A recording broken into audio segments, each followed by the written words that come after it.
A Select Board hearing of August 13th. Fellow member D is not with us today, is attending to some family business. And we'll go right into the agenda with an approval of the minutes of June 18th, 2024. Mr. Chairman, I'll approve the minutes of June 18, 2024. Is there a second? Second. Discussion? Hearing none, all in favor? Aye. Aye, opposed, none. Thank you very much. At this time, we allow for new public business. Is there anybody who has public business? Is your hand up or you're pointing? Thank you very much. Appreciate it. My fault. Mike, would you lead us on the flag? Yes, I will. The pledge.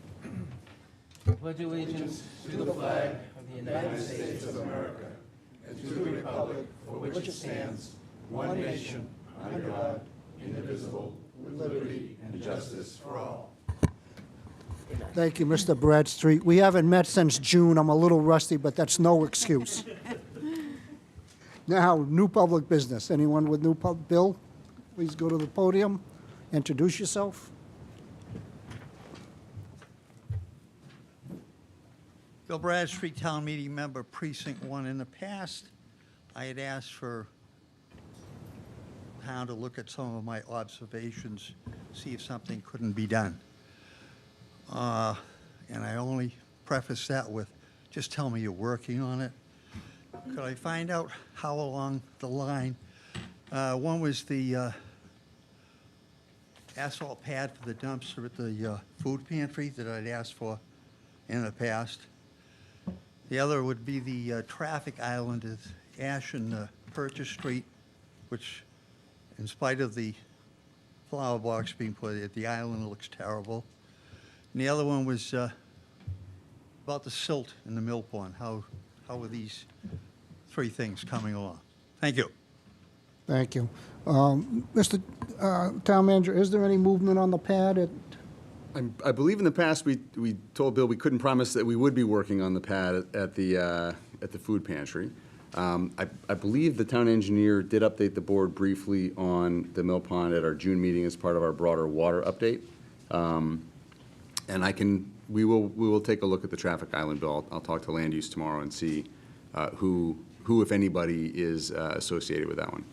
Thank you. Thank you. You're welcome. Anybody else with new public business? Hearing none, we'll go to item number 3. The board will consider the appointment of a tenant representative to the Danvers Housing Authority Board. Mr. Manager? Thank you, Mr. Chairman. I want to start by acknowledging Mark McDermott in the back of the room. Hello, Mark. We'll start at the end and then work our way back from there. You received in your packets tonight a letter that went out to residents of the Housing Authority properties back in February, soliciting interest in serving as the tenant representative on the board. We had one excellent candidate raise their hand and say that they were interested in serving. That's Mr. McDermott, who currently serves on our cable committee, which is also on the agenda tonight. And the executive director of the Housing Authority is very excited to have Mark join the board. It is a board appointment. We certainly have the support of the Housing Authority, and I would strongly recommend that we offer the seat to Mr. McDermott. What did you say about excellent? Thank you. David, any questions for Mr. McDermott? No, we've been friends for 45 years, and he's a great citizen. I think this would be a great appointment, and I just wish he'd come back to the YMCA pool on weekday mornings. Thank you. Mike, any questions? Thank you for stepping up. I'm happy to see that you're taking part in the town government. I live down there, I might as well take that. My wife died, and I said, it's better than sitting while I'm watching TV. If I can stay busy at night, that's the thing. Thank you. Maureen? Hi, Mark. Nice to see you again. Thank you. I served on the Housing Committee. It's a wonderful committee. Thank you for stepping up, and we need people like you. Thank you. Thank you. Is there a motion? I'll make the motion. So moved. Proudly second. Okay, any discussion? Hearing none, all in favor? Aye. Congratulations, Mark, thank you. Number 4, a public hearing will be held on the Danvers Electric Division poll petition number 20240-403-1 for the installation of 4 new utility poles on Ash Street, utility poles 25-26-2, 25-26-3, 25-26-5, and 25-25.5, as well as the conduit petition number 20240403-2 for the installation of approximately 370 feet of underground conduit required for the Northland Substation project. Is there somebody here to present this? Please introduce yourself. Hi, my name is Kelly Kaprensky. I'm a systems engineer representing the electric division. Welcome, Kelly. Thank you. Walk us through what's going on. We're building a new substation next to the old Northland substation. It's on the mall property, and we have circuits that get away onto Ash Street. So currently, there are 4 lines that run down there. They're congested. We're proposing to put 2 lines on the opposite side of the street so that we can rise up and have more space to work. And the design overall is going to be more capacity for the town and more reliability. Are these poles near any residents? No, there's one residence across the street on the corner of Ash, where Adams is, at that island. And we've spoken with them several times, and they don't have any issues. It abuts the cemetery. Most of Okay. the poles go in will abut the cemetery. Okay. Questions, Maureen? Hi, Kelly. Nice to see you. Will these polls be done during the daytime by our workers? Likely they'll be set during the day by Town of Danvers employees. Excellent. Normal business hours. That's the plan. Wonderful. Thank you. Mike? No questions. David? Thank you, no. So Kelly, these are new poles. That's correct. Okay. There'll be some pole upgrades, and these are new poles. Okay. And we had a question earlier about the traffic island at Adams Street. We're pretty close to that. Is that correct? It's fairly close, yep. And will it? It's not on the island. We'll be crossing back over the street. So we'll have double poles up to where Ash Street turns left. Okay. Thank you. This is a public hearing in the public with any questions? Can we have a motion to close the public hearing, please? Motion to close the public hearing. Is there a second? Second. All in favor? Aye. Aye. Thank you. What's the will of the board? So moved. Is there a second? Second. All in favor? Aye. Aye. Opposed? None. Thank you, Kelly, for the update. Number 5, a public hearing will be held on the application of JBM Danvers LLC, 152 and 160 Endicott Street, P2 Shut, Director of Development for Torridon Property regarding variance 24-5070 by the Danvers Zoning Board dated May 13, 2024, for construction of an off-premise ground sign encroaching on the public way. Is there somebody here to speak to this? Thank you. Introduce yourself, I am please. Mr. Chairman, thank you. Greg Michaelitis from August Consulting. I'm representing JBM Danvers tonight. Welcome, Greg. Two, Mike. Attorney Frank Marinelli, who submitted a comprehensive package to you folks, had a conflict tonight, so I am filling in. As stated on your agenda, the request for the Select Board is for an off-premise ground sign within the Chalet Court right-of-way. Is my understanding, I spoke with the planning staff today, that you folks also have a copy of the ZBA package for the sign and the approval for the sign package. Without, getting into what we've been doing for the last year, JBM Danvers, I'll make it brief, JBM Danvers owns 152 Endicott Street, formerly a hotel and restaurant site, has been vacant for many years. Over the past year, we have obtained local approvals for site redevelopment. Currently under construction, if you drive by the site, is a 10,000 square foot building for Fidelity Investments, as well as Chalet Court. 152 Endicott has an interesting history associated with the layout of Route 128. It started in the 30s, revised in the 60s, and finally in 1972, the state laid out Chalet Court. And with that, they made the 152 Endicott a limited access highway, so you can't have a curb cut. So it's been a grandfathered curb cut. With the change in use, from a hotel restaurant to the Fidelity and a potential hotel, we now have to close that curb cut when construction's complete. So JBM Danvers is constructing Chalet Court at no cost to the town. The intent is to meet all town standards, specifications, and come back to you folks at some future date to accept that road. As part of the Chalet Court construction, all this traffic signal equipment's being replaced out there at no cost to the town.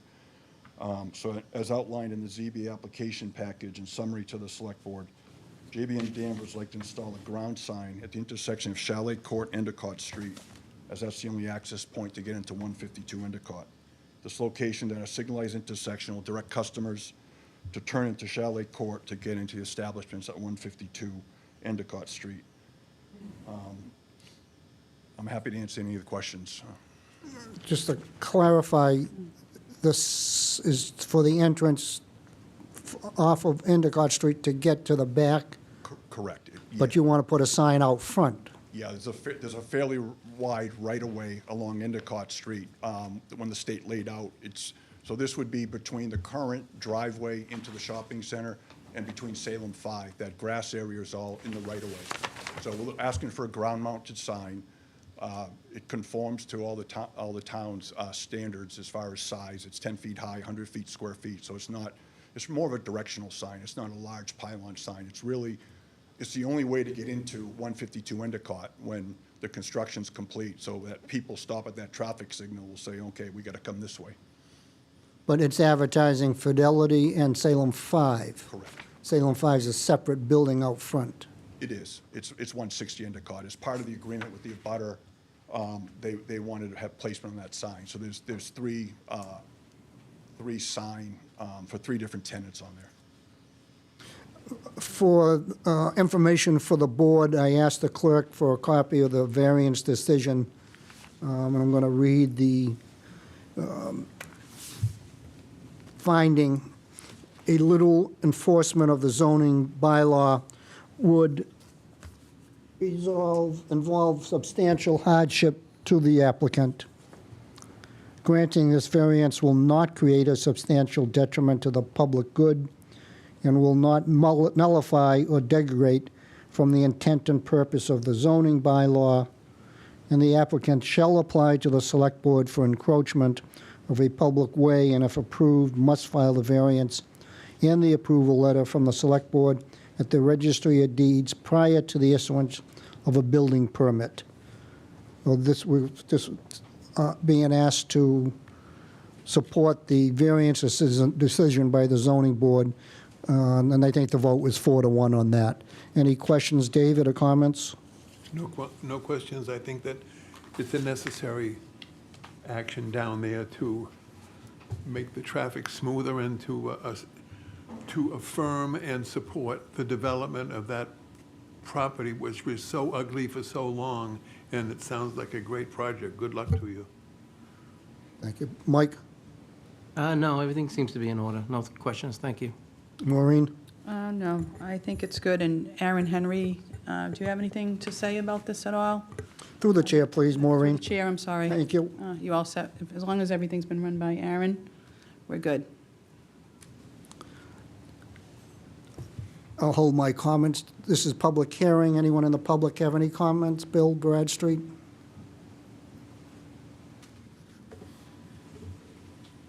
Again, Bill Bradstreet, Town Meeting Member, Precinct 1. This sign, will it be lit? The hours it will be lit? Will it be a non-flashing light? Those are my concerns for finding it, and if it's a detriment, quote unquote, to any of the neighbors, whether they be the shopping center or not. Thank you. Thank you. Is this a lit sign? It is a lit sign. It is a lit sign, and when will it be lit? I don't know if you folks want to put, it's gonna meet all town standards. I honestly don't recall what the hours of the signage for.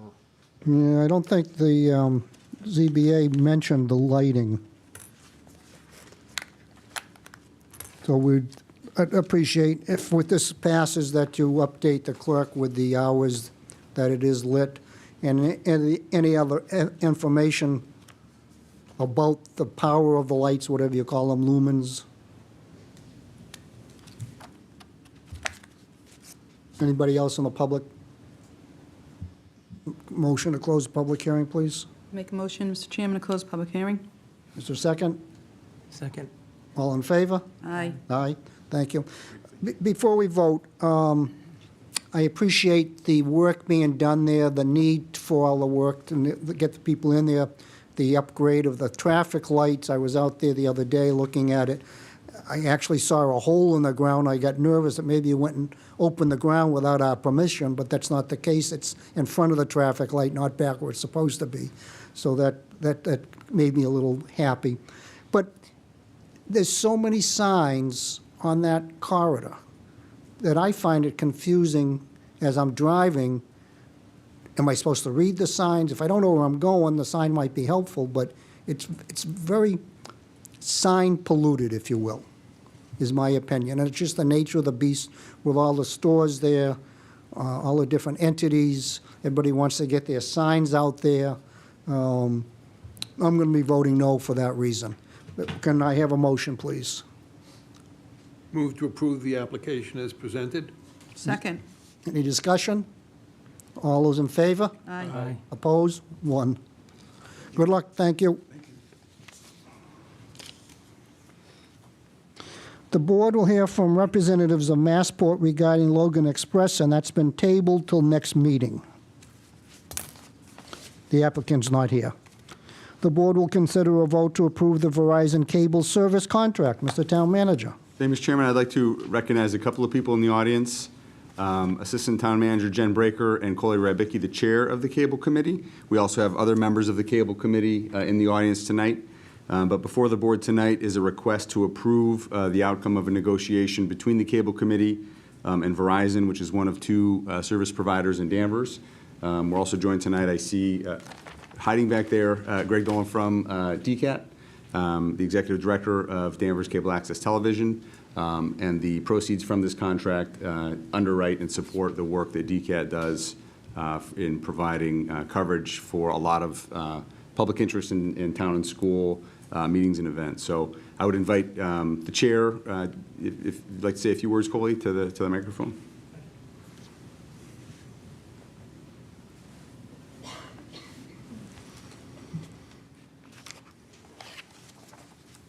Welcome, Coley.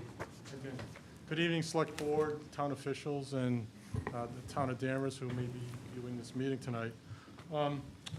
Before I say a couple of things, I'd really like to thank the Cable Advisory Committee for their work over the past few months in getting to the document that's before you this evening. The members of that committee are Bill Bates, Steve Prodnas, and Mark McDermott, who was previously mentioned. I'd also like to thank Greg Dolan and his team for their participation from DCAT in helping us along with this process. For those people that don't know, this is really two different entities. The town of Danvers is the issuing authority for the cable license, and DCAT operates as a 501c3 organization providing cable programming to the citizens of Danvers.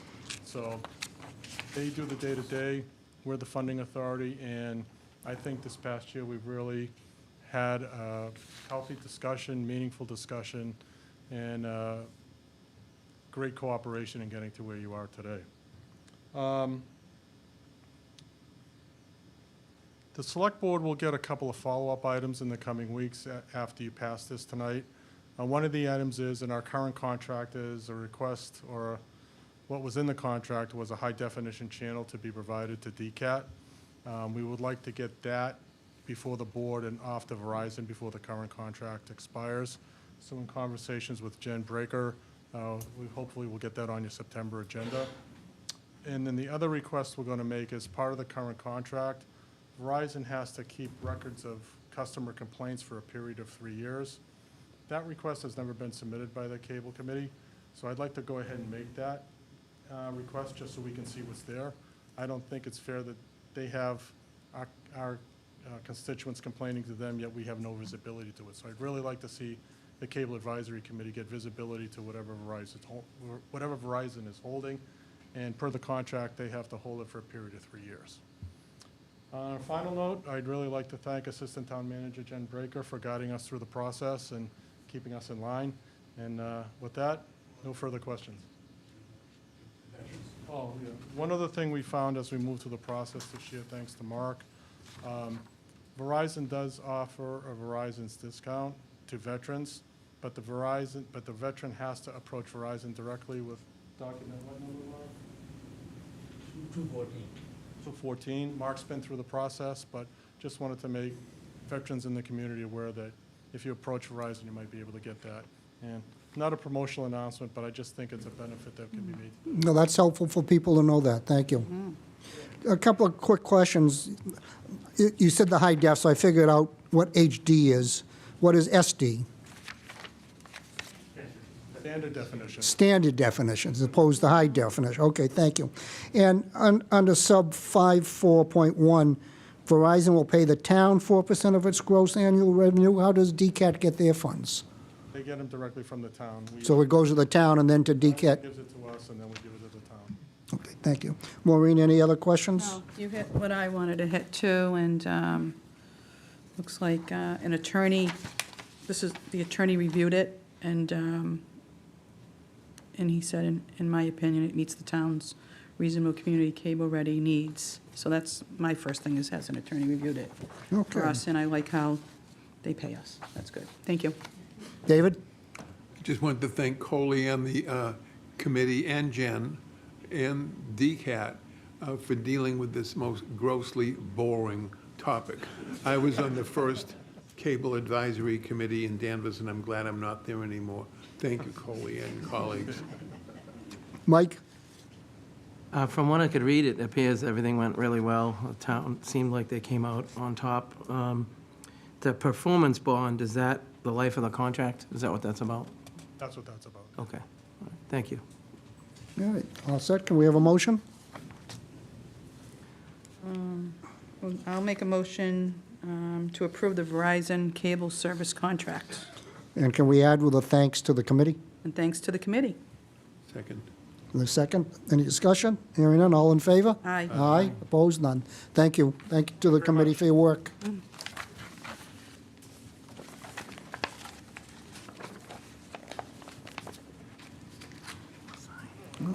I guess they're going to stay. Good. A public hearing will be held on the application of Robert Connors, DBA Connors Farm, 30 Valley Road, Robert Connors, owner, for a 7-day entertainment license to operate various entertainment activities. Mr. Town Manager? Thank you, Mr. Chairman. I believe we are joined tonight by an agent representing the farm. You did receive in your packets materials prepared by Mr. Connors and his team outlining their planned entertainment for the season, and I want to recognize we are joined by Land Use and Community Services Director Aaron Henry, who worked very closely with Connors Farm to bring this forward, mostly so that we can help the farm advertise what it is they're doing. We get a lot of calls and a lot of interest about the farm, and this is a chance for us to be able to talk about what they're doing and have the As board part of the weigh in motion. on some of the entertainment aspects. Issued. Good evening, members of the board, Mr. Chairman, townsfolk. Thank you for allowing me to address you. My name is Walter Flowers. I'm representing Robert Connors. Mr. Connors is unable to be here this evening, but he sends his greetings. And just as a matter of maybe 2 minutes worth of introductory comment, for those of you who might not know, I think most people are familiar with Connors Farm. I happen to live locally. I'm not a downtown Boston attorney, although I am in Boston. Connors Farm is one of the oldest continuous operating farming entities in Essex County. The farm is renowned for its produce, including sweet corn, onions, tomatoes, lettuce, strawberries, and similar crops. It's renowned for its high-quality fruits and vegetables. The farm has been owned and operated for 5 generations of the Connors family, started by Daniel Connors in 1904, and handed down to subsequent members of the family since that year. The current owner is Robert Connors, who is the great-great-grandson of Daniel Connors. Mr. Connors considers himself the caretaker of a local farm that has existed in Danvers for approximately 120 years. He takes that responsibility very seriously. He assumed operation of the farm in 1983 as the 5th-generation owner of the farm. It's generally known that in Essex County and in Massachusetts, we've lost significant amounts of farmland to economic, single-family, and industrial development. It's also well known that a farming entity in Massachusetts cannot survive economically by simply growing fruits and vegetables and holding them out for sale. In recent years, I'd say within 15 years or so, the concept of agritainment, and I didn't make that word up, the concept of agritainment has developed over recent years as a process to supplement agricultural operations and to offer residents of local areas a chance to get out and experience the pleasure of visiting a farm. Mr. Connors was facing economic difficulty in the early years of his tenure due to the changing times surrounding farming operations and due to the pressures of competition from big agriculture and big box food processing and retail operations. Mr. Connors began to operate a small-scale agritainment operation with the implementation of the corn maze in 2008 with reasonable success. The economic benefits of being able to offer an outdoor experience to consumers enabled Connors Farm to access a new market and outlet, if you will, for its agricultural products. As described in the application that we submitted to the board, Connors Farm is looking for, or is requesting, a 7-day entertainment license, and its operations will entail a farm stand for the sale of agricultural produce and related products, which will operate from 8 a.m. to 6 p.m. through August 31st. The farm stand would be open from 8 a.m. to 7 p.m. from September 1st, Sunday through Thursdays, to November 3rd, 2024, when it will close. The farm stand would be open on Friday and Saturday during October until 11 p.m., with operations ending at 10:30 and the shutdown process beginning at 10:30. Full closure would happen at 11 p.m. on Friday and Saturday through October, including Columbus Day, October 14th, as if it was a weekend night. The farm will welcome pre-reserved visits for the purpose of children's birthday parties, passive walking activities, and school or other group field trips. It'll offer pick-your-own apples and other fruits, as you know it does that now, and vegetables throughout the course of its daylight hours of operation. The farm would like to continue to offer it and operate the corn maze as it initiated in 2008. This is a passive activity that has been embraced by countless farms all over the country. The farm would continue to offer 2 versions of a haunted walk on weekend nights in October. The flashlight walk is a passive activity and offers a family-friendly, non-scary walk at night through the corn maze. The Hysteria is a haunted walk that offers actors engaged in scary pursuit of Halloween-related activities. Hysteria would operate for only 10 nights in October, and I recall that when I submitted the application and the cover letter, I cited 11 nights, but I had miscounted, and Mr. Connors pointed out that he is requesting permission to operate Hysteria for 10 nights in October. The last ticket would be sold at 10:30 p.m. The facility would close at 11 p.m. The farm wishes to offer live music during the daylight hours of operation, early to mid-afternoon, until 5 or 6, or whenever dusk comes around, as the calendar moves on September 21st, 22nd, 28th, and 29th, October 5th, 6th, 12th, 13th. These are weekend nights. October 14th, October 19th, and 20th. Live music performance would end no later than 7 p.m. or sooner on every night of performance. With that, I would request that the board consider Connors Farm's application for a 7-day entertainment license. Thank you, Attorney Flowers. Clarification, please. Yes. In your presentation, you said that they would start shutting down at 10:30 and be completely shut down at 11? Yes, I am. And then you said you'd be selling your last ticket at 10:30. Yes, I'm using that word simultaneously. The last ticket would be sold at 10:30. The store would, the closing process would begin when the last ticket is sold, and visitors to the farm would be removed, if you will, for want of a better term, asked to leave by 11 o'clock. So if I buy a ticket at 10:30, I got to be out in 30 Real minutes. quick. Okay. Questions? David? Thank you, Mr. Chairman. Mr. Flowers, that was a really beautiful presentation because I know the farm and I've been around for a long time. Nicely done. My principal concern is noise, because whether it was last fall or within the last year, I had multiple calls from one or more residents in the area, and they were calling about noise. Now, some people call it music, and some people call it noise. And I'm concerned with the 10:30 and 11 PM, and I'm wondering, at what point does the music or otherwise noise stop for any of the activities incumbents within this license application? Okay, we contemplate that the music itself, live performances, would end by 7 o'clock at the latest. The other music or noise, however one defines. Whatever your age is. Right, I agree with that, would end no later than 11. What is that sound and noise, however, that goes to 11? Because there are people, I know I go to bed at 9, everybody doesn't do that. But I had multiple calls, and this was the situation in Danvers that I received more calls in that time frame than anything else, including snow plowing. Well, of course, that wouldn't be the season for that. What has to happen by way of noise or music up until 11 What has to happen? in order for him to be successful? As long as there are people going through the haunted walk, he would want to have the sound effects that he has in order to give the people the experience that they're paying for when they come to a haunted happening. So the noise would be consistent with Halloween. It would be spooky sounds. That's the best way I can describe it. Well, and okay, then I would then be asking, how loud are the spooky sounds, and what objective criteria can be used to measure the amount of sound that comes from spookiness? I've discussed that with Mr. Connors a couple of times, and what he is willing to do, offering to do, and will do.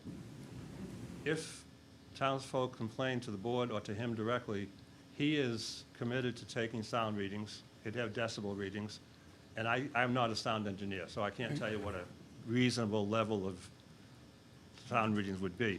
But just conversation's sake only, if a reasonable level is 60 decibels, he would make sure it doesn't exceed 60. I don't know if it's 60, I don't know if it's 10, to be Okay. perfectly honest. But he would take the readings and he would take action. He is committed to cooperating with the town.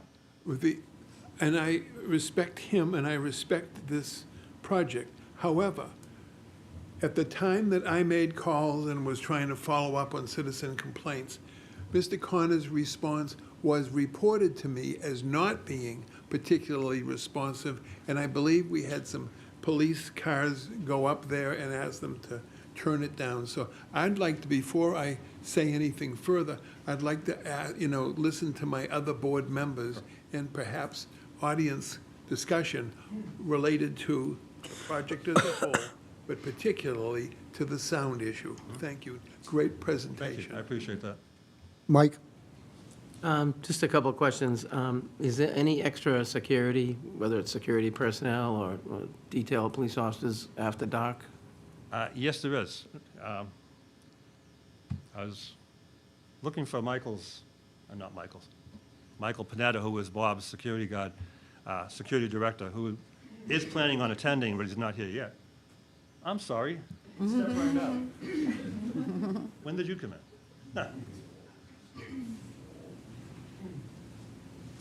Panetta, right? Penitent. Ladies and gentlemen, this is Michael Penitent. He is the Director of Security at Connors Farm. We've had a couple of conversations with Bob Connors, and Mike and I met earlier, and I think Michael is prepared to talk to the issue of security and keeping the rabble down. Thank you. Speak into the microphone, Michael. Hi, my Might name's have to Mike- raise it. My name's Michael Paniton. I handle security at the farm, both days and nights. On a given night, we may have 12 to 20 security personnel on hand. We're in direct communication utilizing two-way radios. We cover the entire attraction, as well as the store and other parts of the property.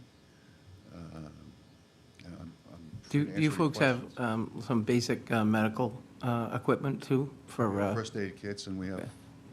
we all have cell phones available to call. Okay. And just a question about the pond. Is there any The special... pond is completely fenced in. Okay. It's reinforced with wire fencing on the inside. Okay, We have life-saving rings, I think, in 4 locations around the pond. I don't think we've ever had an incident with a person in the pond. Could you speak closer to the mic, please? The pond's completely enclosed in a wooden fence with reinforced with wire fencing. We have life-saving O-rings located around the pond, and I don't believe we've had a single incident of anyone going into the pond. None that I know of at night. Yeah, good. No, that all sounds good. We have evacuation plans in place for emergency personnel and how to get them to the most remote areas of the farm and of our attraction. We've had no delays on our part in response from emergency personnel. Once they're on the property, we get them right out to an incident, and the handful of incidents that we've had. Okay, good. Yeah, thank you. You did answer all my questions. Thank you, Mike. Maureen? My board members asked a lot of the same questions I was thinking. I like David's idea about the decimals, you know, the sound. And what about the residents? Has anybody shown any concern with the loud music or anything like that? Well, we heard David say that he had numerous complaints, and we've had other complaints, and we'll hear from the public at the appropriate time. Yeah, I would like a little bit more reach out to the neighbors, like right there. You know, Connors Farm's fun. I've gone there. It's a lot of fun. We definitely want to grant that, but I'd like to hear more about the noise control and reaching out to the neighbors. That's it. Thank you. Mr. Chairman, may we speak to that for 1 second? Yes. Mike is also familiar with what this farm is doing to try to control the noise, so if we can have 1 more minute with Michael. Certainly.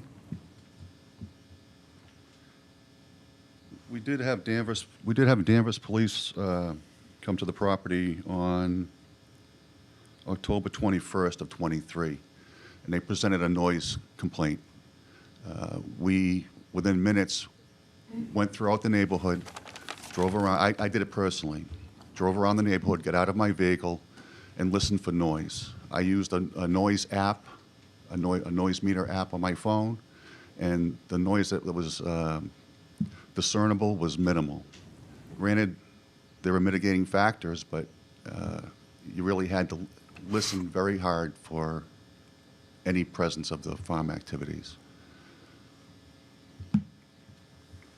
Thank you. In the application, we have some comments that were given by the building commissioner, fire and police departments. Clerk, can you speak to those? Yes, I can.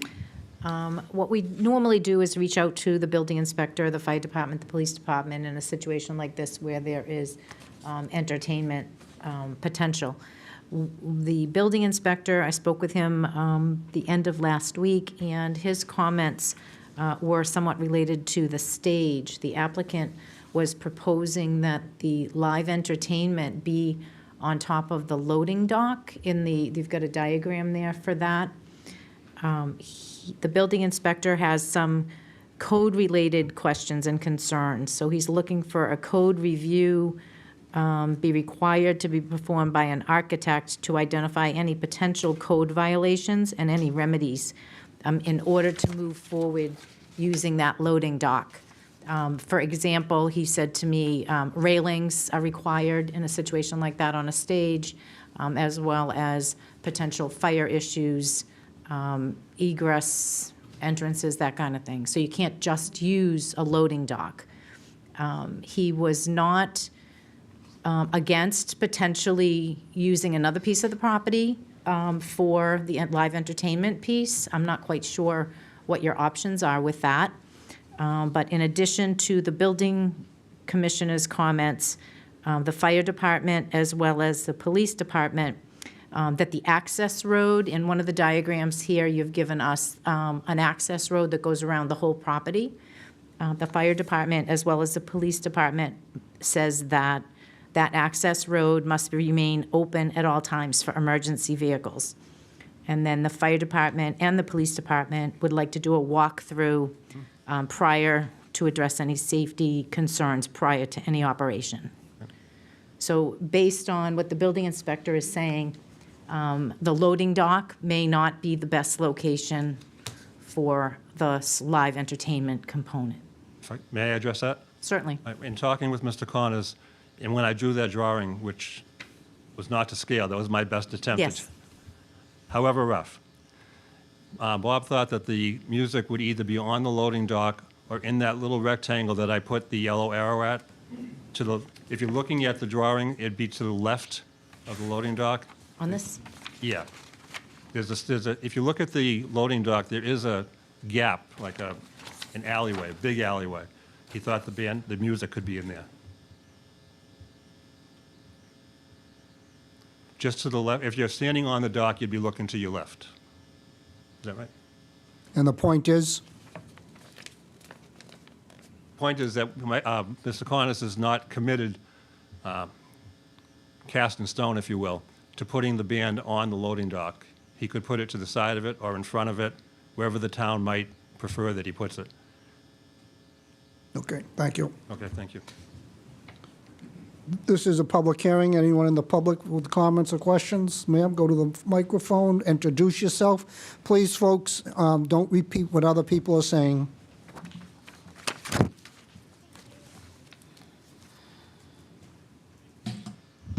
Hello, my name is Suzanne Wright. We moved into 3 Bridle Spur Lane, which is exactly over half a mile away from Connors Farm, via satellite imaging over a mile if you do walking or driving distance, just so you know where our house is located in relation to Connors Farm. When we first moved in, it was a quiet, wonderful neighborhood, which is why we moved in there. Connors was a great neighbor. Only occasionally would we hear the screams and chainsaws from the haunted hysteria stuff if the wind blew just right. And other than that, we would sometimes hear the Connors Farm radio playing during the Peach Festival or the Strawberry Festival. In 2018, suddenly everything abruptly changed without any notice. There were fireworks displays every weekend and music so loud that our windows vibrate with every bass. And we can hear every word of every song from 7 p.m. to 11 p.m. Multiple attempts at contacting Connors Farm directly and contacting Mr. Connors himself via email, phone call, and in-person visits netted absolutely no resolution nor response. It left me with no other option than to contact the select board and our town manager. Again, it's important to realize that I live over a half-mile away from the farm. It is important to realize that even with the doors and windows shut, fans on, TVs on, and every other way we can think of to block the noise, we hear every Metallica song, every AC/DC song, every Guns N' Roses song played for 4 hours straight, every Friday, every Saturday, every Sunday, plus Columbus Day, plus the days leading up to Halloween, plus Halloween itself. I contacted the select board at that time and also contacted Mr. Bartha, relaying my concerns. Sorry, I'm nervous. Those emails were dated starting at 10/14/18, 11/27/18, and 7/12/19, just at the beginning of the discussions, and I'm happy to forward all of those if you need them. Unreasonable and excessive noise in Massachusetts is defined as an excess of 70 decibels from the lot line of the business. In Boston, it's 50 decibels. In Newton, it's 10 decibels. And in Plymouth, it's anything that you can plainly, audibly hear at a distance of 150 feet. As per the Commonwealth of Massachusetts DAQC policy 90-001 and 310 CMR 7.10, a source of a sound will be considered to be violating noise regulations if the source increases the decibel level by an ambient of 10 decibels above the ambient level. I would assume that, judging I live a half a mile away from the business, if my windows are shaking and I can hear every word of every song, that violates every single one of those noise statutes and ordinances. And the fact that Connors Farm was not responsive at all to requests multiple times from multiple neighbors and from the town of Danvers itself, I don't anticipate that he would be any more cooperative this time around. It is my understanding that the town of Danvers owns a portion of Connors Farm, dating back from when there were some economic difficulties. By our own bylaws, if you don't wish to go by the state of Massachusetts ones, Chapter 12, any town-owned or controlled land shall be closed between the hours of 10 p.m. and 6 a.m. And further, Chapter 25 of our own bylaws state that operating a bullhorn, loudspeaker, radio, amplifier, or otherwise creating noise at a level that could be reasonably expected to disturb others in and around the property is absolutely prohibited unless it's a town-sponsored event. I don't begrudge Connors Farm a successful, wonderful fall season or a business themselves. I want them to thrive and continue to be a successful working farm. I think it's a fantastic asset for Danvers to have. However, it is a huge burden to have this 18 days of violent noise for the entire month of October. I have a right to enjoy my property. I have a right to go outside and not have excessive noise pollution. I expect that my windows will not be vibrating endlessly with heavy metal songs. I get up at 4:30 every morning to go to work. I understand not everyone has my same schedule. I don't anticipate that the entire world will be quiet while I sleep.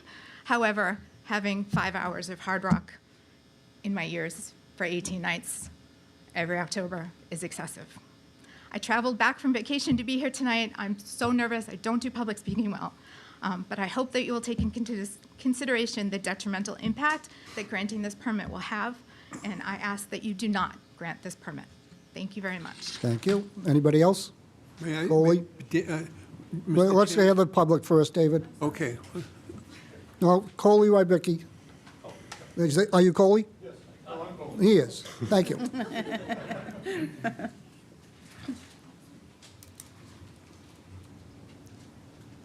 I'm going to put on a different hat for a minute. I'm Coley Rybicki, Town Meeting Member, Precinct 5.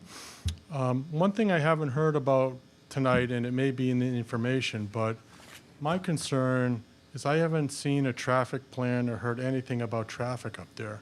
This has been a two-lane country road for a long, long time, and even in its current existence, when you drive by there on the weekends, when it's fully packed, there's one single crosswalk. Sometimes it's monitored by a Danvers police officer, sometimes it's not. And you have little kids going back and forth all the time, and this is just an accident waiting to happen.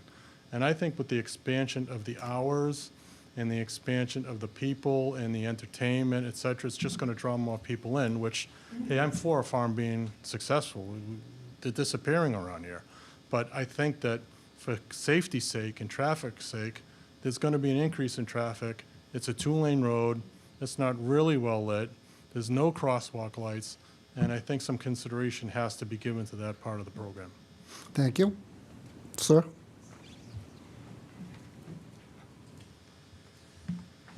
Lift the microphone up, please. Oh, sure. Introduce yourself. Sure. I'm Stephen Silveri from 103 Wenham Road. Good evening, members of the board. I appreciate the opportunity to speak with all of you tonight. I'm here to express my strong opposition to the permit tonight. To echo some of the sentiments that my neighbor had spoken about, for many years, the noise at Connors Farm has become unbearable. It's turned into a significant disruption. I live about 0.3 miles away as the crow flies, on the other side of very densely packed forest. From that distance, the noise is unbearable. The issue on our side seems to be more coming from the haunted walk. So we hear an endless loop over and over again that runs for about 30 seconds. Some kind of howl, a bell sound, other Halloween type sounds, over and over and over again for hours and hours. So this continues well past 11 p.m. I've heard the sounds going as late as midnight. I know there are other people that I've spoken with that would echo that sentiment as well. So imagine trying to put your children to bed, trying to enjoy a quiet evening, or after simply working hard all week, you want to enjoy your weekend, you want to get some rest, you want to have some peace of quiet. And it's nonstop, always in the background. We've tried everything on our side, fans, earplugs, pillow over the head, you name it, we've tried it to try to figure out some kind of resolution to this. The chaos at Connors Farm is another issue, particularly on weekends in October. I'm sure a lot of people would attest to that.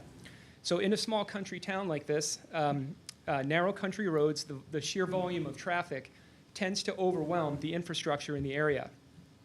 People tend to park wherever they can find space down Valley Road. Kids are often seen darting out between cars, right into traffic, very little supervision. I know Connors security personnel had spoken about some of the people that are in place there to try to manage some of this. I have not seen that. That has not been my experience. I don't see trained security guards. What I see are more maybe college-age kids, high school kids. That just has not been my experience. I don't think there's enough experienced people that are there to kind of deal with what's going on. Beyond the noise and chaos, to me, this is really about being a decent neighbor. Connors Farm has been non-responsive to the neighbors. It sounds like they weren't particularly pleasant in dealing with the board as well with some of these inquiries to try to find some sort of resolution, some sort of maybe middle ground, turning down the volume, whatever it might be. But the way that it has been in the past for years now has simply been unbearable. They've prioritized profits over being a good neighbor to their residents, which I can understand. They are a business. But this is about ensuring everyone in the area, particularly our children, can live peacefully and safely. For these reasons, I would oppose the entertainment license. Thank you. Anyone else in the audience?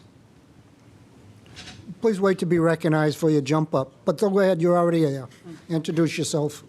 Tim McEwen, I'm from the Choate Farm neighbourhood, which is about a half a mile from the farm. Just want to continue on about the dangerousness on Valley Road. And again, I've never seen, it looks like ample parking is provided on the field to the right if you're heading to Topsfield, and yet there doesn't seem to be any stopping from the farm in stopping people parking all along Valley Road. There should not be any parking on Valley Road, and I've called the police about that, and the police have said, yes, we've had numerous calls about, especially last season, about this. Silly parents, opening their car doors into oncoming traffic, getting toddlers out. I see this every day. I drive, and it's happening right now. I had people just pushing a stroller on willy-nilly across the road. So I think it's a huge safety issue of that. Thank you. Anybody else? Yes, sir.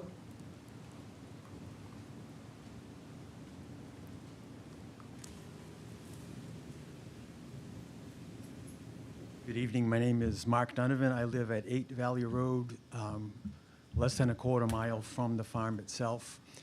And contrary to my neighbors, I'm here in support of the petition. My wife and I have lived there for almost 20 years. And really, again, I'm not a sound expert, and I'm not denying what the previous speakers have said. But we don't hear any sound where we are. We're a couple houses away, literally the second house away. The farm itself is an amazing place for kids and families, amazing resource to the town, draws a lot of people in who I'm sure go visit other businesses within the town. But I just wanted to share our experience that the noise at our house is virtually zero. Thank you. Anyone else? In the back?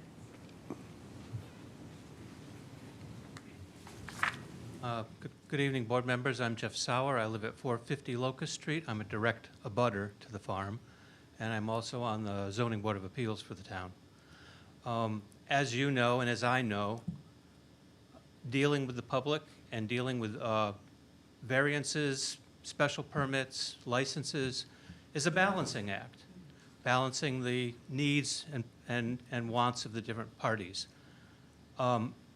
Being a neighbor in this neighborhood and being a direct abutter to the farm, I know that our neighbors suffer a lot.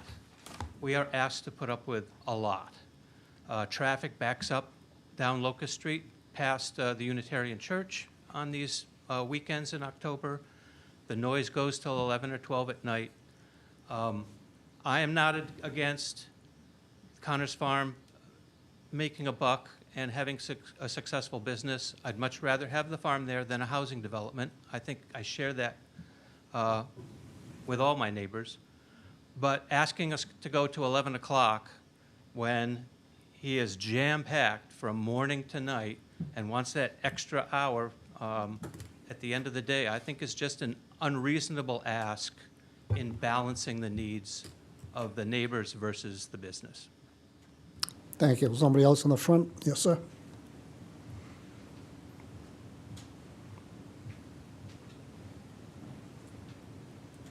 Hi, my name's Drew Yeager. I'm the COO of Bentwater here on a different issue. I just like fixing problems, and sounds like something that could be fixed with the audio thing, which sounds the most sensible thing that affects the masses outside of the safety issue with traffic, which seems a little direct in terms of how to fix. But they do make directional speakers, which basically eliminates sound. Instead of a normal speaker going outward, it directs it inward into a defined space.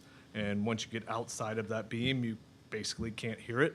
Sounds like maybe cost prohibitive for the farm, I'm not sure, but might be something to check into or have them check into. Might solve a lot of problems with the neighbors. So that's it. Thank you. Anybody else? Yes, sir?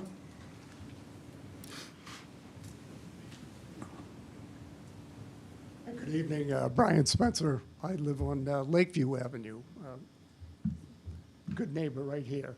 I live, it's practically a quarter of a mile away. And yes, there is noise. There's noise at the Family Festival here in Danvers. There's noise Wednesdays, evenings, when you have the band. I don't know if it's been this year or the past few years, but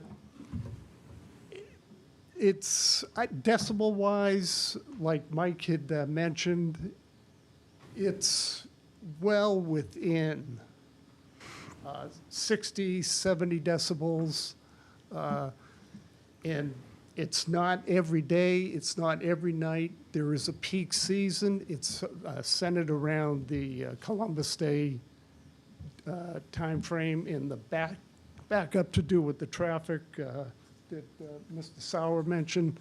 That's in combination with Topsfield Fair. So it's a perfect storm, traffic-wise. There's no getting around that. The other thing, I walk the farm, Valley Road, 4 or 5 times a week, up and down the road. And what I like to see all season long is buses, school kids from metropolitan Boston area. You can see on this, it's at Boston Public Schools, Lawrence Public Schools, you name it, they're there. So are we going to deny school children, to listen to music till 7 o'clock at night? That's a problem. And I think Mr. Connors, I've talked to him, and I don't know what you can do. To deny him would be a travesty, really, for these children. And I don't know how many board members have gone to the farm during the week, during a weekend, and see the school buses, see the happy faces on the school children. But, and music, we all listen to music. But the word violence, I don't see it. I don't hear it. And it's, so I ask the board to approve the music. Thank you. Anyone else? David, you had a comment? Yes, thank you. After Suzanne spoke, I was going to ask, Suzanne, would you be willing to meet with Mr. Andrews and with a representative of the farm and other people who have spoken here tonight, pro and con? Number one, because it seems to me this hasn't been talked out enough. Number two, I have heard the suggestion that there is a way of measuring sound, and that sound levels are, in many instances, whether it's state or local, are regulated by the rule of law. I haven't heard any evidence of what meaningful tests other than Mr. Pennerton? Mr. Pannerton, and I trust and believe what he said, but it doesn't feel scientific. I'm not comfortable voting approval or disapproval of the program tonight. I would like it to come back here promptly with, hopefully, reports of a meeting with neighbors, with reports of what measurement of sound can be made, with consideration of not having anything going till 10 or 11 o'clock when people are sleeping, and more definition of exactly what time is going to be the noise, music, whatever you want to call it, and when it's going to stop. So I think that the presentation so far has been very good, but I don't believe it's complete enough for me to vote for it. And I also don't want to vote against it based upon what we've heard tonight. Thank you. Thank you, David. Can we have a motion to close the public hearing, please? Motion to close this public hearing? Is there a second? Second. All in favor? Aye. Aye. Thank you. David's made his comments. I'm going to make a few myself. The request is for a 7-day entertainment license for certain nights, 10 nights to go to 11. If we make a motion, we need to include that there needs to be a code review if they're going to use the loading dock. The motion must include that the access road must remain open at all times, and the police are allowed to do a walkthrough to address safety concerns and also get familiar with the property. I would also like something in there that prohibits parking on Valley Road during these entertainment days, and a request that sound levels be taken at a regular interval on all nights that there's music after 7. Mike, I don't know what's appropriate time to take it. You have your app. I know how that works. But I think that if every night you do it and you're proactive, and then if we get complaints from the neighbors, you can say the decibels are X, and you can prove it. So those are the things that I would look at, as well as limiting the noise of music to 10:30 on any given night.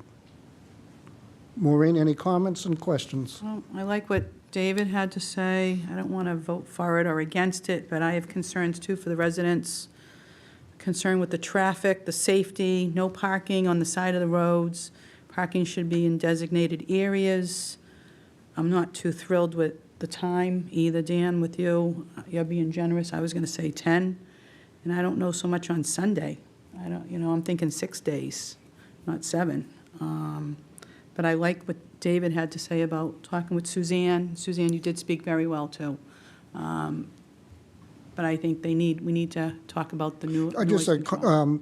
point of information, the Sundays till 7. Right, till 7, but I didn't even know, But there's no other Sundays No, I know, listed. but I was thinking, Sundays is tough. If it's 7 days, does it even have to be 7?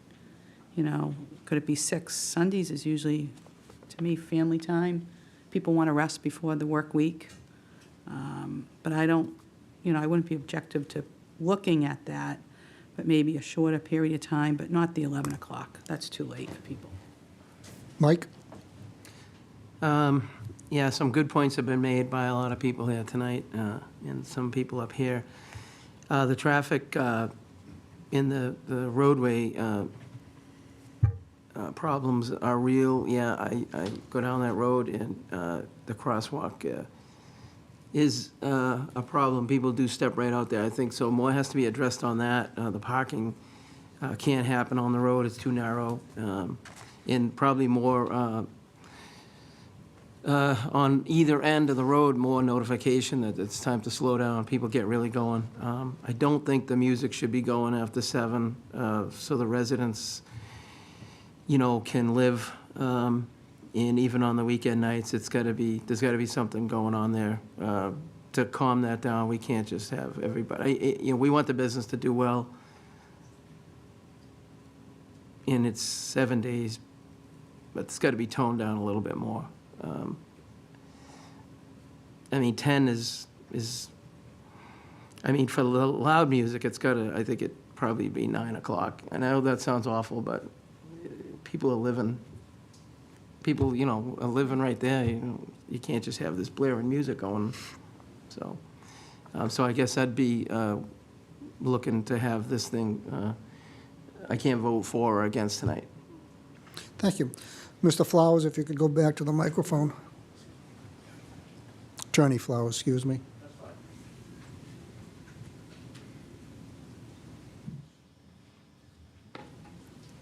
So I think you've heard some of the concerns from the board and some of the direction we'd like to go in. We're a short one member, so it might behoove you to come back next meeting if we can put you on the agenda with some thoughts and compromise, and you'll have a full board to make a decision. And the next meeting would be in September? Thursday, first week of September, September 5. September 5th. September 5th. Is that agreeable? Yes. Or I'm asking the attorney if it's agreeable. I'm mentally reviewing my calendar in my. That's good, yeah, Without yeah. having a calendar in front of me. We will make that agreeable. Okay. Be in touch with the clerk, and she'll get you in there. Review our request. You want me to repeat what I said, or did you get everything? I would welcome you repeating it, and I would also comment, Mr. Chairman, I think I heard you say the days going from 10 to 11. I had that the other way. We had originally written 11, and we're going 11 to 10. Right, 10 days. Okay, I thought you said 11. Oh, that's fine. Well, I think 11 o'clock maybe. Well, anyway, the point is. I got it. Okay, so the code review, if you're going to use that loading dock, you make that decision, okay? Fire department wants the road open at all times. The police want to walk through, you can do that any time. Parking on Valley Road has to be restricted. It's very easy to take the sound levels with the app on Mike's phone.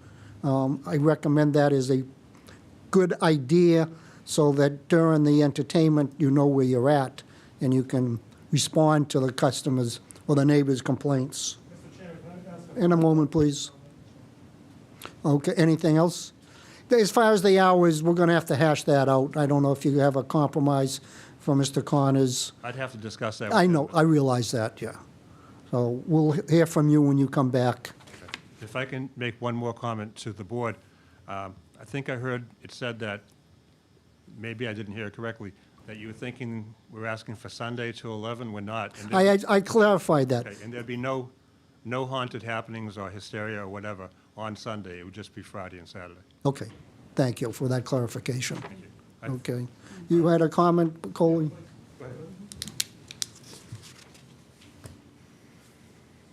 Coley Rybicki, town meeting member, precinct 1 again. I get the measurement of sound thing, but earlier tonight, we had a presentation what levels various towns and cities and states in the Commonwealth have That has set. nothing to do with us. What is loud? My point. That has nothing to do with us. I only ask them that they take the measurement, so we know what it is. So We don't have a bylaw on those. When are you going to know that the measurement is violating something? We'll know what it is. Measurement against what benchmark? What is loud? Thank you, Coley. So, members, we won't take a vote tonight. David, you have something to add? May I just suggest, Mr. Chairman, that the names of the people who have spoken tonight will be available from the clerk. And I did this stuff for years. It seems to me it might be incumbent upon the applicant to ask those people to come for a meeting to discuss measuring sound levels and a way to make it work. I haven't heard anything like against Mr. Connors or the concept of an operating farm, but people, seems to me that the things that have been discussed can be solved if people will get together and talk about ways to make it happen. Thank you, Dan. Okay. All right, so this is concluded. All right. I'd like to thank the board and the town. Thank you. Town meeting members, town folks. Thank you. See you next month.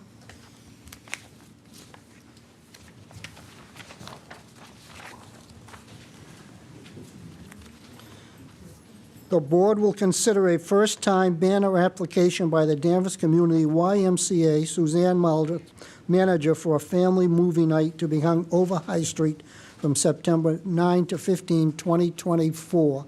And before we ask somebody to go to the podium, Mr. Town Manager, can the temperature be raised or the air cool lowered, one or the other? We can adjust it. I have no guarantees it'll actually do anything, but we Well, will do do our something, best. thank you. Are you cold or are you hot? I'm cold. I'm always hot. What are you talking about? Good, though. Suzanne, please go to the, It's a hot room.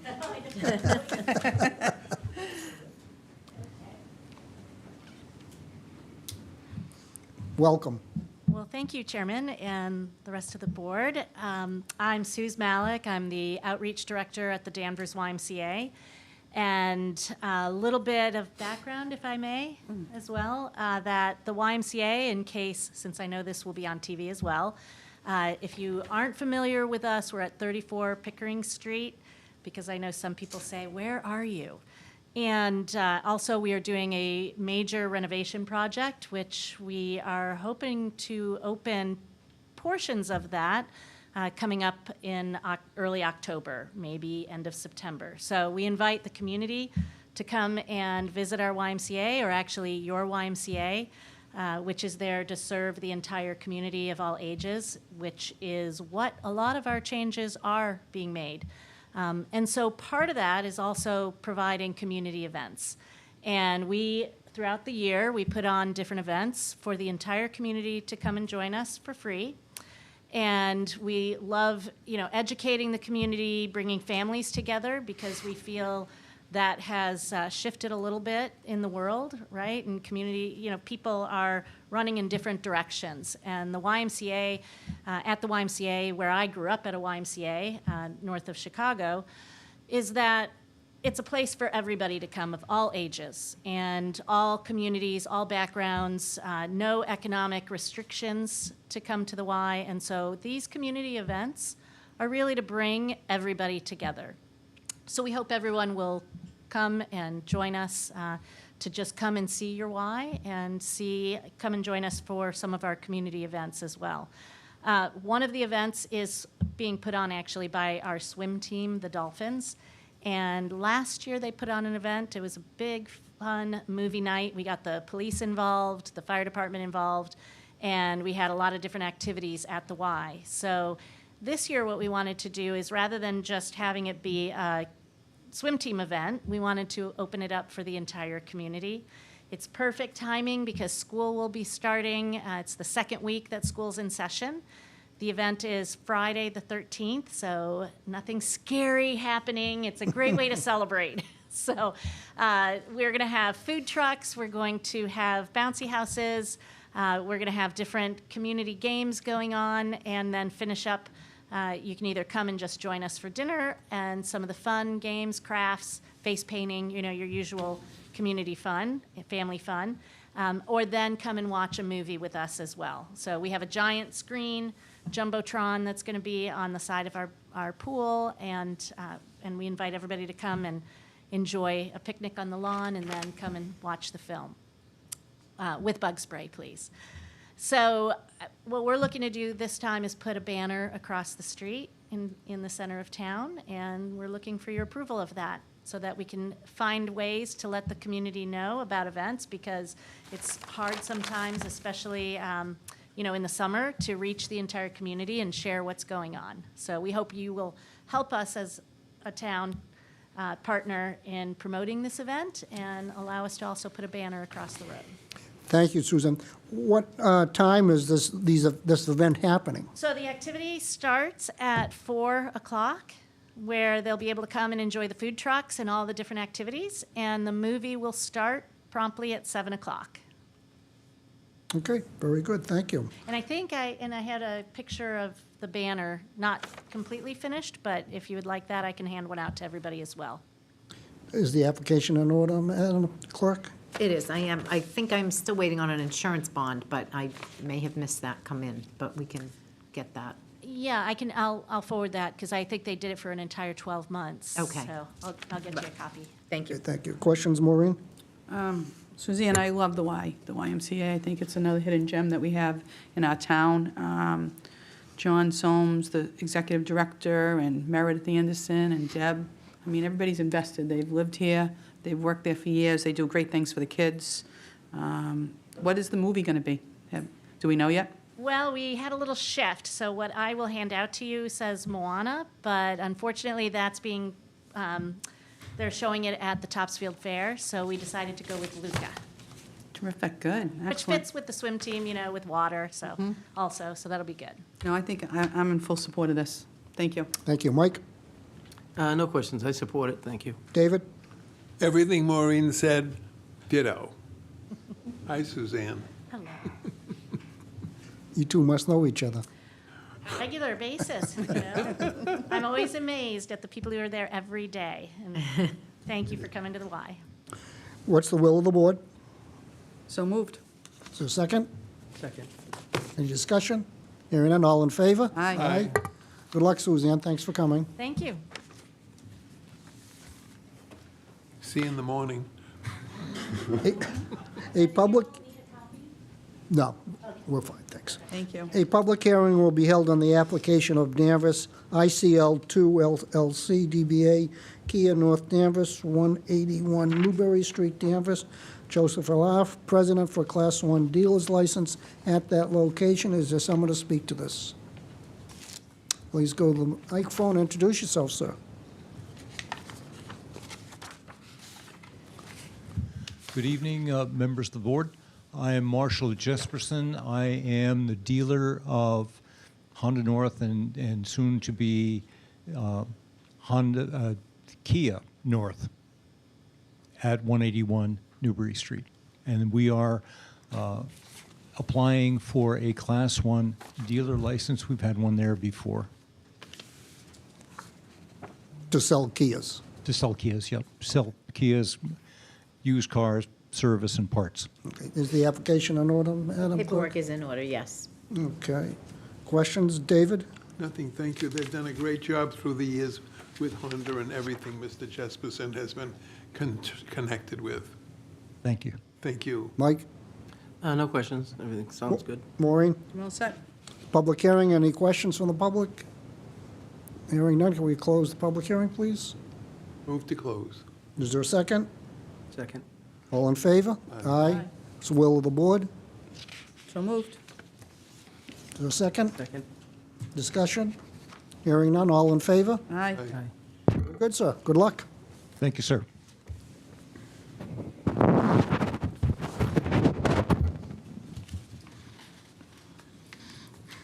The board will consider the application of Drew Yeager on behalf of Bentwater Brewing LLC for a one-day malt and wine license at Endicott Park on Saturday, September 21, 2024, 9 to 4, rain date September 28, for the Onion Town Field Day in conjunction with and to benefit the Friends of Endicott Park. Welcome, please introduce yourself. Hi, I'm Drew Yeager. I'm the CEO of Bentwater. This is Ed Nazaro. He is taking over our events side of things for Bentwater. He's on the side. He also full-time works as a Revere Public School teacher, counseling coworkers. So. Well, thank you for your service. Okay, so that's pretty much it. One-day license. Maureen, questions? No questions. Mike? You didn't bring any samples, did you? I can come back on Friday. No questions, thank you. David? Nothing, thank you. And I have no questions either. What's the will of the board? So moved. Is there a second? Second. Discussion? Hearing none, all in favor? Aye. Aye. Thank you for coming. Thank you, Good board. luck. Just side note, for next year, I'd humbly appreciate the board if they put us before the Connors. Duly noted. Sometimes we don't know how long these things are going to go. Thank you. A public hearing will be held under Chapter 138 of the General Laws on the application of Costas Pizza LLC DBA Craft Kitchen and Bar, 62 Maple Street, for an all-alcoholic common viculars license at that location. Somebody here to speak to this? Sir. Thank you. Go up and introduce yourself. Good evening. My name is Stefan Chincharik. I'm an attorney with North Shore Legal. I have offices in Danvers and Woburn. Tonight, I'm appearing on behalf of Costas Pizza LLC, operating under the trade name of Craft Kitchen and Bar. Tonight in attendance, I also have Mr. George Sadas, who is the owner and operator. He's accompanied by his wife, Amanda. George and Amanda have both lived in Danvers for the period of 14 years, and Amanda has lived in Danvers her whole life. Tonight, we're applying for an all-alcohol license for a restaurant. As you know, the Giovanni's Roast Beef location has been vacant for a number of years. It felt like a lot longer, just sitting there languishing.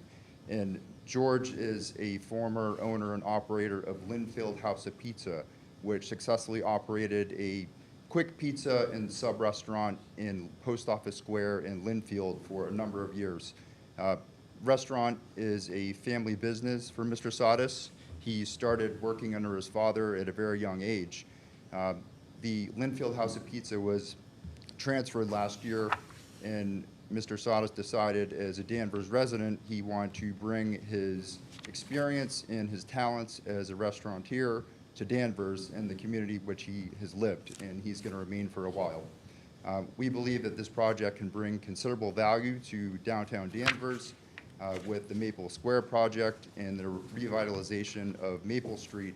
We believe that a new restaurant offering American fare with a Mediterranean twist, everything from pizza, shrimp scampi, chicken parmesan, burgers, along with craft beer, wine, craft cocktails, would provide tremendous value for the downtown district. The restaurant concept, you can think of it in two parts. There's a front-end dining section which has tables as well as seating at the bar. In the rear portion of the restaurant, there's essentially a takeaway portion. And this is food only and ice cream. So the idea is that if someone would like to order a sub or a sandwich or a pizza, there's a separate entrance to take away food and ice cream only at that location. We believe this project and this restaurant can provide, additional variety and opportunity for Danvers residents and the surrounding communities to have a nice evening out with the family, obtain outstanding food. Mr. Sada's Pizza, I would have it myself, is one of the best on the North Shore, and he's has a lifetime and generations of family recipes and custom ingredients that he's going to offer this community, which I think it's going to be an outstanding hit. Tonight, we're asking you to respectfully approve our application. No drinks to go? No drinks to go. Okay. Bear with me, I'm vision impaired, and this is so small, this diagram, okay? Understood. And I do have the large plans with me, sir. Well, I just want you to verify the number of seats, the number at the bar, and all the other seats, because I only come up with 44. 16 at the bottom. 16, not 15. I miscounted, okay, thank you. That must be the other, that's the missing seat. So please confirm the seating for the record. Total seating is 45. Total occupancy is 58. 16 at the bar, and we have, that would leave us 29 remaining for the tables. There are 7 tables, including 2 tables that are designated handicap accessible tables. Okay, thank you. Questions? Maureen?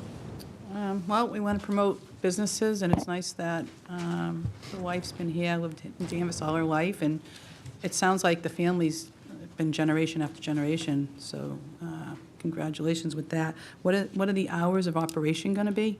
Right now, the intended hours of operation would be 7 days a week, 11 a.m. until 11 p.m. However, keeping in mind if there's no demand, restaurants usually just close early. Yes, yeah. No, I think, I'm excited for, I think with all the projects that are going on in town. I've always talked to the town manager, we want to promote the Danvers downtown area and the businesses, so I would approve this as proposed. Thank you. David? I would as well, and you did a beautiful presentation, and so, sounds wonderful. Good luck.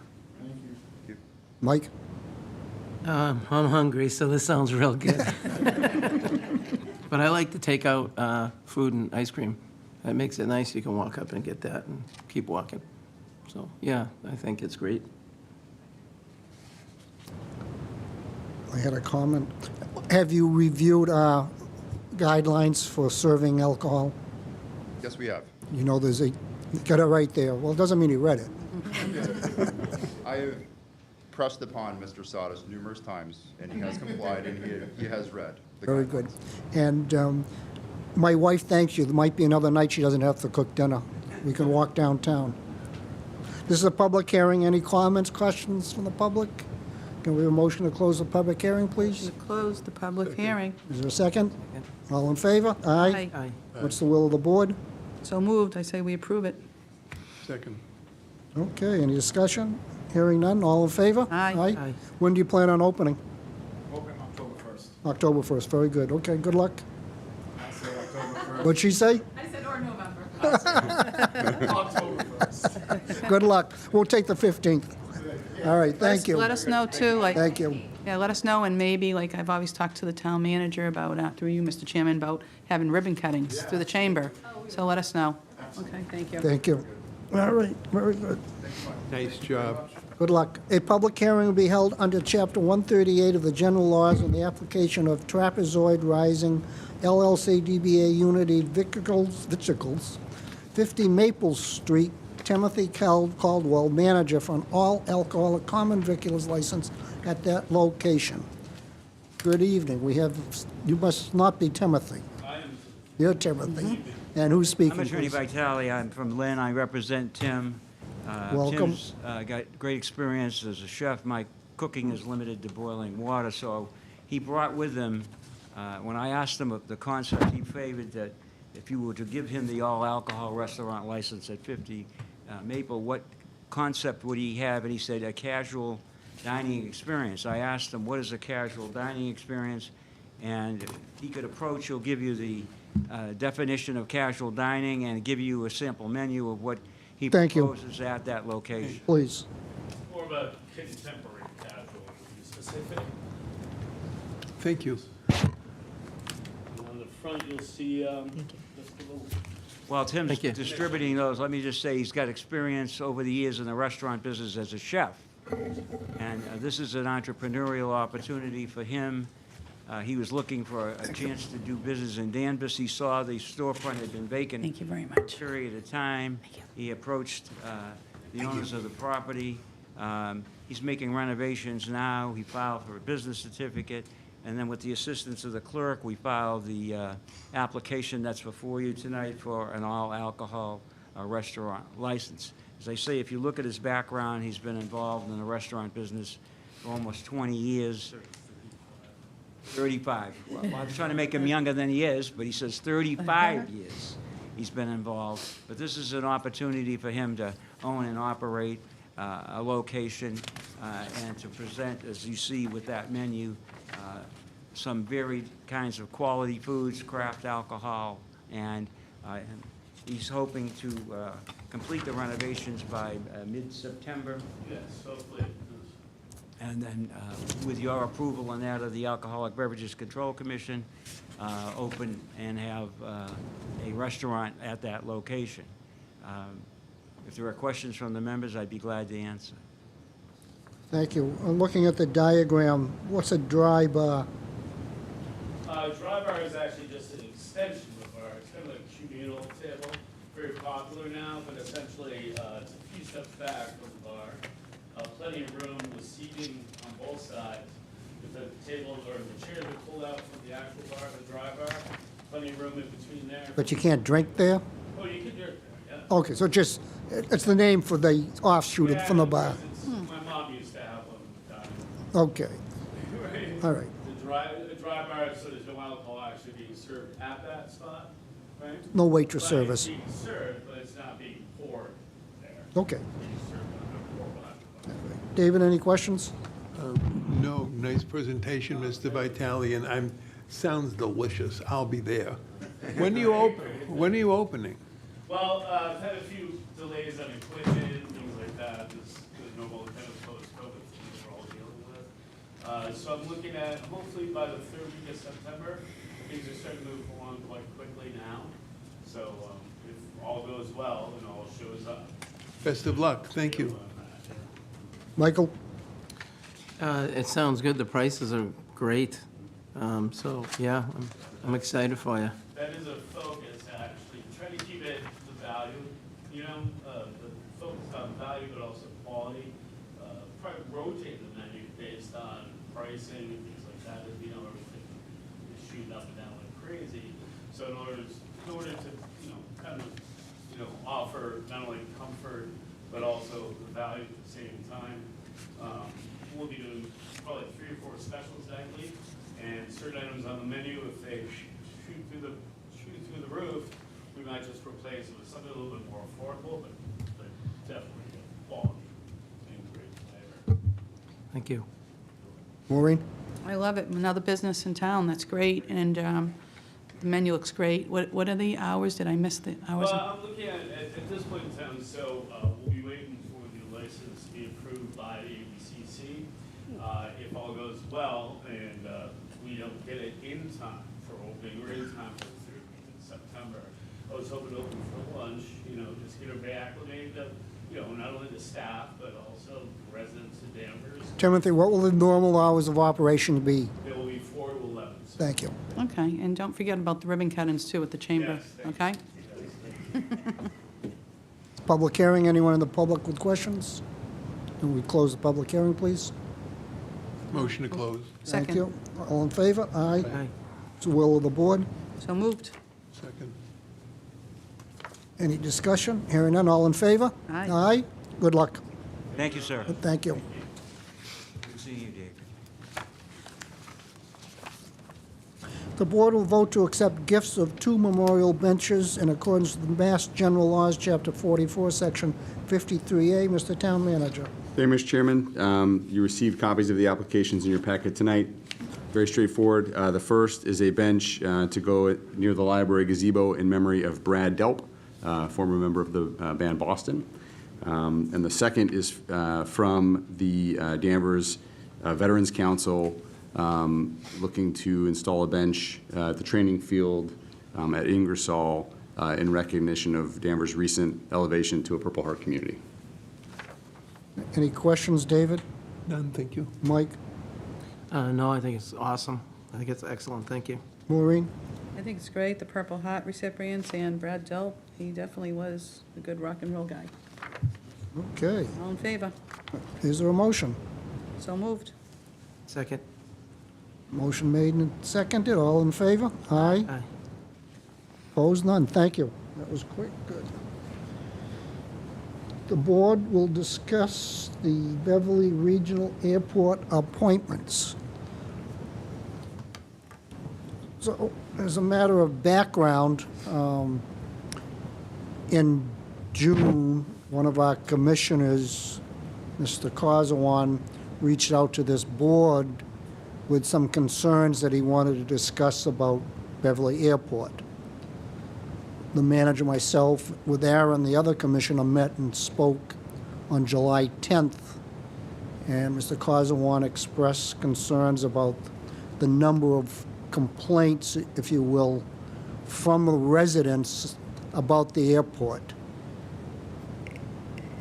In the discussion, he did confirm he wished to stay on the board, the commission, to work to represent us. At this same time, the other boards were hearing the application of a new hangar on the Danvers side. It went through Concom, number of meetings.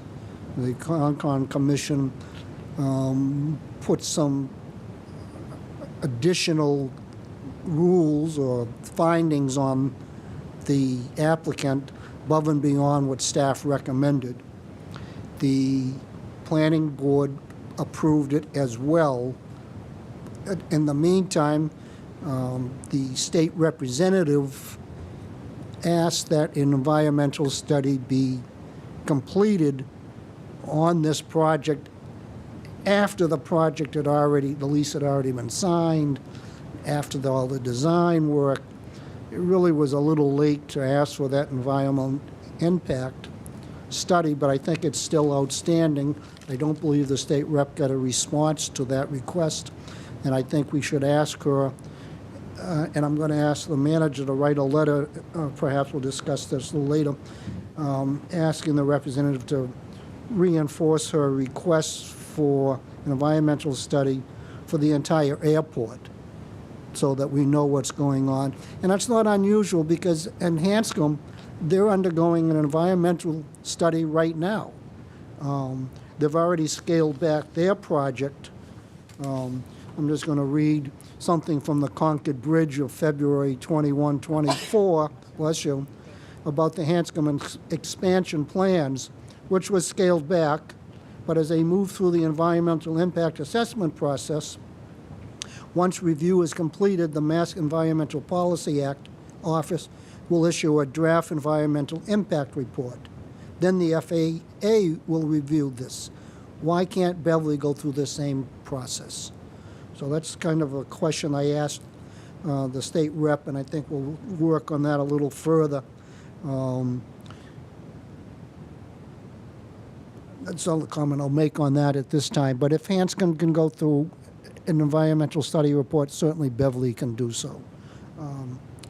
Subsequently, our representative, Mr. Henry, has resigned from the board. He sent a letter in to the manager. I don't know if, Aaron, you want to make comment or just leave it at that? Thank you. So for this board, we have a couple of options. One is replace Mr. Henry on the board. Two, remove both representatives from the commission and take what little tax money there is.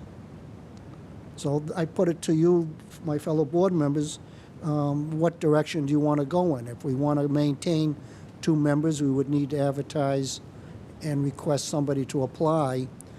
And if we do continue with 2 representatives, in my conversation with Mr. Coswan, I think it's evident we need to give them a little guidance and direction of what we expect from them and how they would report back to this board.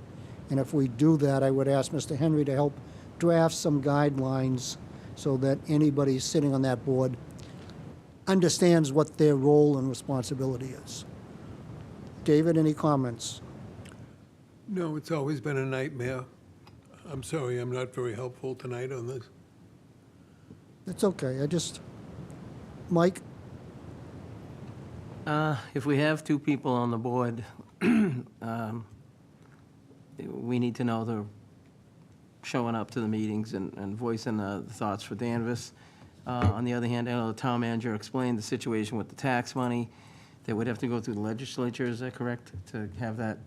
We could get some monies, but we Something. wouldn't get fair value. Yeah, we would not get fair value? That's correct. Not the way the law is written now. And obviously, the environmental thing is very important. We need to find out what's going on with pollution and whatnot. So I don't think I answered yet, but I guess I'd approve getting more people on the board if we can't move in any other direction, but we just have to make sure that we vet them well, make sure they're on board with what we need them to do. Maureen?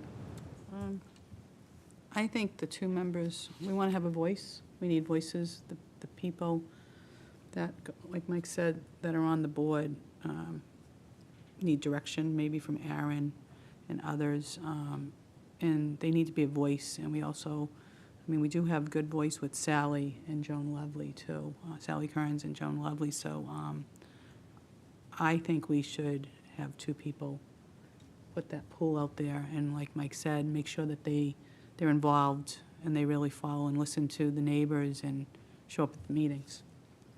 All right, so... Mr. Chairman, may I? Yes, you may. Just one point of clarification, then I also want to take a moment to publicly thank Aaron for serving on the board. He came to work for the town in 2018. He was appointed by this board and ratified by the city council because the seats are actually, the recommendation comes from this body to the Beverly City Council. The Beverly City Council has to accept those recommendations to seat the Danvers members on that council. So I've been in Danvers 10 years, probably worked with 6 or 7 different airport commissioners. Aaron is far and away the most effective member we've had on that commission, put in a tremendous amount of his own time to learn where the jurisdictional boundaries exist, what the policies are. I think it got lost a little bit this spring, but I want to elevate the fact that in 2022, Mr. Henry pushed the Airport Commission to form a noise subcommittee. He shepherded that essentially by himself, and in March of '24 was able to get the full commission to ratify that policy, which is now a policy of the Airport Commission. It's a lot of work.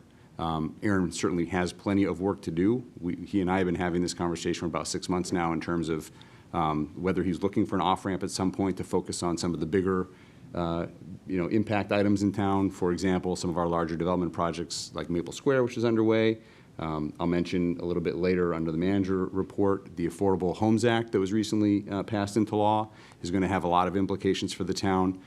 So the time that Aaron was otherwise spending on airport issues, he can now fully dedicate to these issues that are going to have an impact on every corner of the town. So I just wanted to take a moment to thank Aaron for his service, because he's been a great asset in that role. And I would echo those comments. I'm always amazed at the level of competency that Mr. Aaron has and the hours he puts in. It's amazing, and his breadth of knowledge on all these items, it's welcomed. Again, Aaron, thanks for your service, and I'm sure you'll keep busy with other things. Mr. Chairman, can I just, one more point, I got lost in the compliments and forgot the clarification, but I mentioned this earlier this year, but we've alluded a couple times to the pilot payment. So just so everybody understands, the Mass General Law has specific language included in it, which stipulates how and what amount the pilot payment to the town of Danvers will be for the many, many acres that are in the town of Danvers. Comment has been made in the past that we're, quote, leaving millions of dollars on the table in terms of tax revenue. That's simply not true. We are entitled to roughly $7,000 in pilot payment based on state law. If state law were to change, then that number could change. But the calculus that the town made probably a quarter century ago was that in exchange for waiving that nominal pilot payment, they would receive 2 seats on the 9-member commission. And that's where things stand today. So were we to give up those seats, we would collect roughly $7,000 in revenue. I think I said that. Absent a change in law. Thanks. And please go to the microphone, introduce yourself. Thought I recognized you when you came in. Good evening. My name is Kyle Vitalik. I'm the chair of the Airport Commission. This is all very abrupt and new to me, Aaron leaving. I really encourage you to not take his resignation. Aaron is an enormous asset to our commission. I've been on the commission for about a year and the chair for about 6 or 7 months. I started coming to meetings earlier than that, and in the year and a half, almost 2 years that I've been on this commission or part of it, I've seen Aaron maybe miss 1 or 2 meetings. That's not the issue here. No, I know, but that was brought up, so I'm just addressing that. And we refer to Aaron on a regular basis with how things should work, and he represents the town of Danvers in an incredible way that Mr. Koswan represents in a different type of way, but Mr. Henry's personality and the way he goes about things is an enormous asset, and for representing the town and for the way the commission works. So I would highly recommend not accepting his resignation. I need him. I really need him. Thank you for coming tonight. Are you coming before us next month or the month after? Yes. Myself and Gabe Hannafin. You'll be here on Thursday, the 5th? No? It's the day before school starts. My son's going to kindergarten. Mr. Manager? So I don't know if we'll be going to that meeting, but. We had talked about, I believe there was a conflict with board members in the second meeting, September. Mr. Talik's alluding to a conflict at the first, so we were actually looking at the first October meeting as a date that would be suitable for all parties. Okay, good. Thank you. Thank you. We'll put you on the agenda then. We'll probably put you on the agenda last, like we're going to put Connors on the next agenda last. So, board members, we're not taking any votes now, but I get the sense that we want to continue with 2 representatives. Is that fair to say? Yes. Yes. And then we can ask the manager to start to advertise so that we can replace Aaron. Probably not before October, so maybe, Aaron, you'll stay until we replace you on the board? Until we can find a replacement, yeah. May I suggest, Yep. Mr. Chairman, in the past, we have advertised this opportunity. We've collected talent pool forms through my office. I would suggest that perhaps a subcommittee of this board help review and decide. In the past, if we've had 4 applicants or more, we've sometimes invited everybody to interview. One twist might be to have a 2-person subcommittee of this board sit with staff, go through those, and help determine how many candidates they want to bring in for the public interviews before this board. Thank you, and in the meantime, we can draft some guidelines for that position. Anybody that's interested in serving with me on the subcommittee to review that, please let me know in the next week. And we'll let Dee know that position opportunity is open. So that concludes it for us, but I know Mr. Betancourt is anxious to add something of value.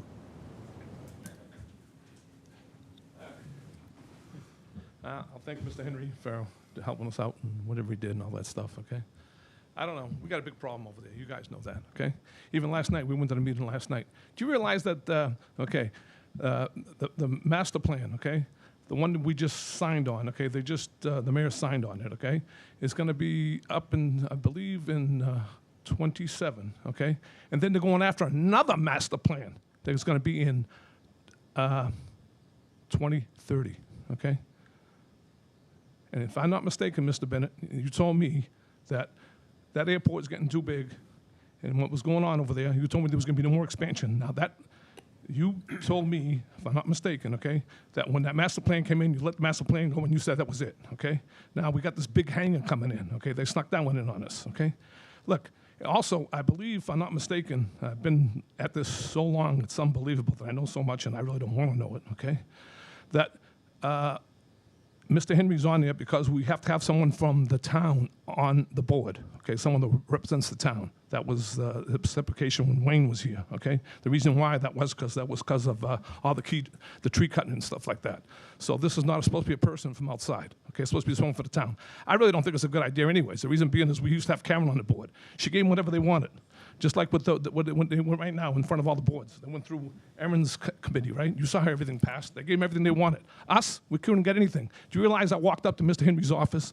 I asked the gentleman there, okay, if I could have a piece of paper on the meeting, what meeting was. He told me, nope, I can't give it to you, okay? I'll give it to you the day of the meeting. I came down into Kathy's office, and Kathy printed it for me and gave it to me, okay? I'm telling you, we have a lot of problems here, and we have to get these problems under control, okay? This airport is killing us over here, okay? It's ridiculous, okay? So we have to get smart here. My honest opinion, $7,000 in 20 years, we'd have $140,000 right now, okay? So at least we'd have something, okay? Because we're not getting anything otherwise. I guess that's all I can say. Thank you. Mr. Coswan, we're just wrapping up. Did you want to make a comment? Well, I wasn't here to give a lead up. Oh, I'm sorry. Good evening, everyone. Bill Coswan, 7 Fairview Street, and I am one of the 2 reps to the Beverly Airport Commission. Speak up, please. Sorry. Once again, I'm Bill Coswan, 7 Fairview Street in Danvers, and I am one of the 2 representatives to the Airport Commission from Danvers. The airport is doing as good a job as it can. As of recent, we've got a fresh staff of commissioners and commissioner and a new airport manager, and we're facing some interesting situations, some of which is carrying over from the previous airport administration, but we're dealing with that. The one thing I will say that we have in our favor is that most of the commissioners now are licensed air pilots, and that does make it a lot easier to communicate amongst ourselves. So, all in all considered, I think we're doing pretty well in view of the circumstances. Do you have any questions for me? Not at this time. Okay. Thank you very much. Thank you for your comments. Okay, we're all set then. We'll go to the town clerk will provide an election update and request votes by the board for the upcoming state primary election on September 3rd. Thank you. So the next election is the state primary election, which is scheduled for Tuesday, September 3rd. We are required to do in-person early voting for that election based on the number of registered voters that we have. So I have compiled a schedule very similar to other primary schedules where we'll plan to do 6 hours on Saturday, the 24th, which would be the first day for early voting. That day also coincides with the last day to register to vote for the September 3rd election. And then the following week, we would be required to hold in-person early voting in this room during regular business hours.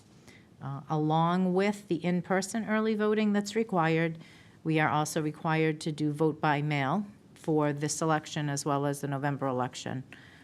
And just to give you some numbers, As of August 12th, we have mailed out 4,451 ballots for the September election, and of those ballots, we received back 1,360.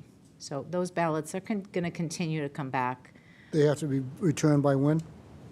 Ballots have to be returned to the clerk's office no later than the close of the polls on Election Day. On election day, okay, thank you.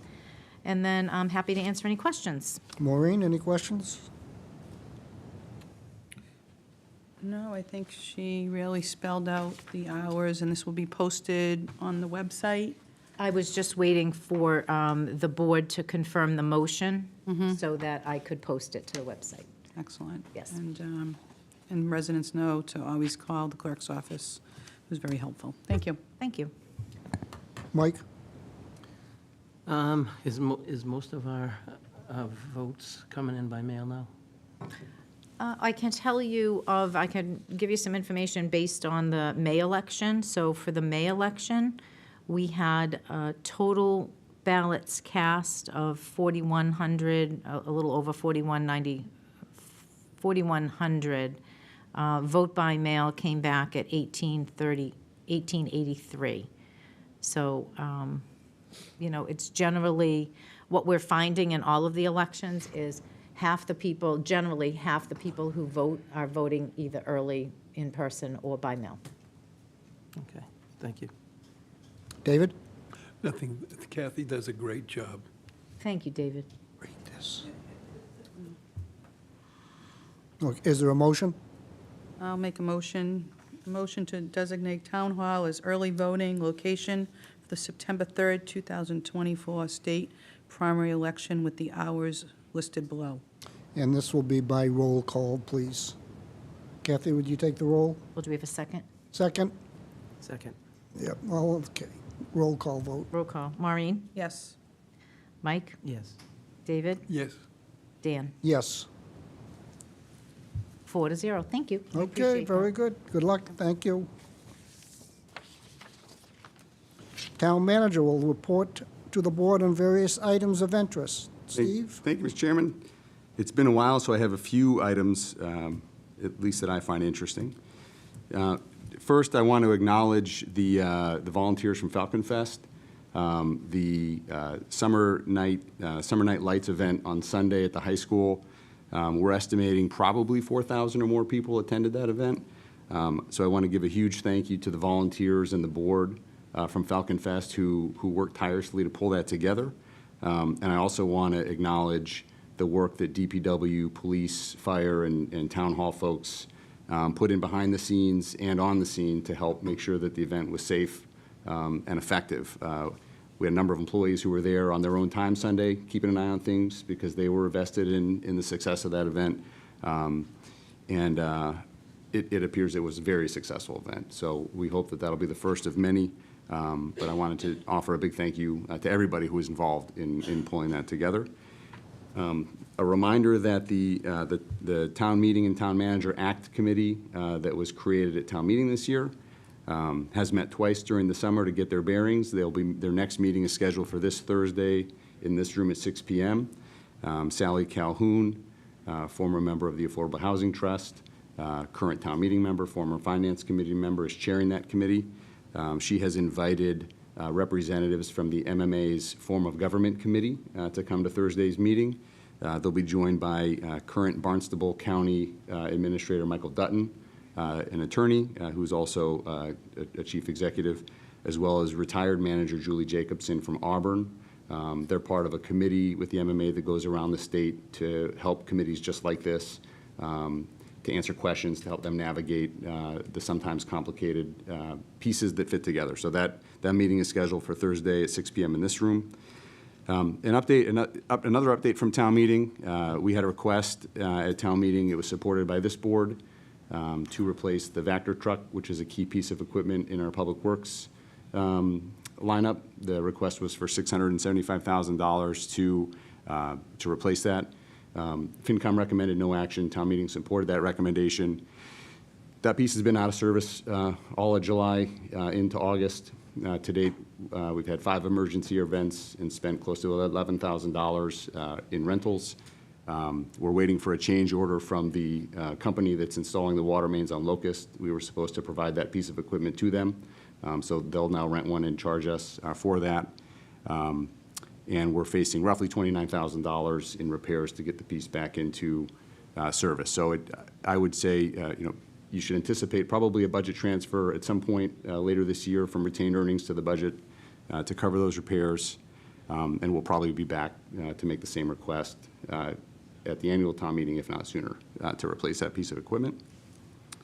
The fourth update, I sent the board a note. It's already been reported in the Salem News, but I just want to acknowledge publicly the appointments of Brian Berry as our next fire chief and Captain James Schaffner, who is also our training officer, who will be stepping into the role of deputy fire chief. I've had the privilege of working with both of them for 10 years. I know they have the full support of their coworkers. Brian was a key member of Bob Amaralt's team. Bob Amaralt was a key member of Bob Pyburn's team.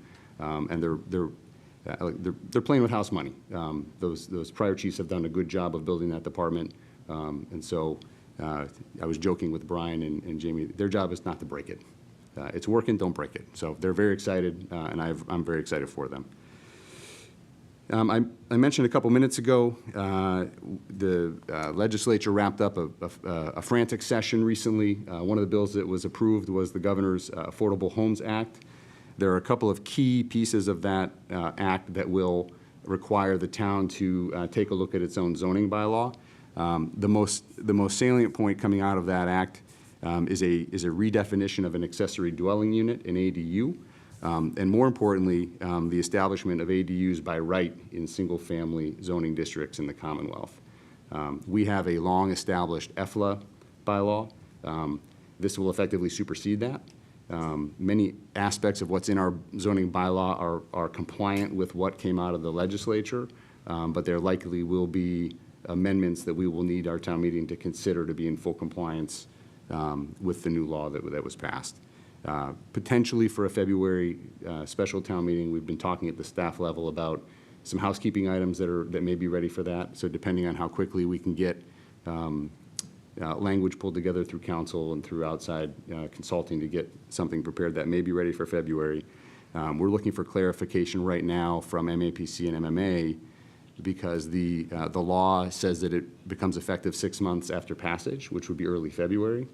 That's not typical for bills such as this. Typically, the law gets passed and then the agency will issue regulations which clarify what exactly is required. It's uncommon for the law itself to be the final say on things like this, so we may have longer than February, but at this point, based on the language in the bill, early February may be our compliance date for that. Certainly, we'll have more to follow on that.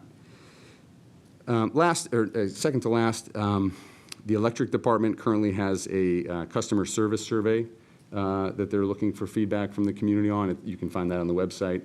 And then the final piece, Citizens Academy, year 5 is going to get rolling in September. We are currently accepting applications for candidates who want to participate in that 10-week program. It's essentially like you get an associate's degree in local government when you come out the other end. The deadline to apply is this Friday, so if anybody is listening and interested, submit your application, and we'd love to have you in the class. And that's all I have, Mr. Chairman. Thank you. Any questions for the manager? Oh, okay, thank you. Can we have a motion on the consent calendar, please? So moved. Is there a second? Second. All in favor? Aye. Aye, thank you.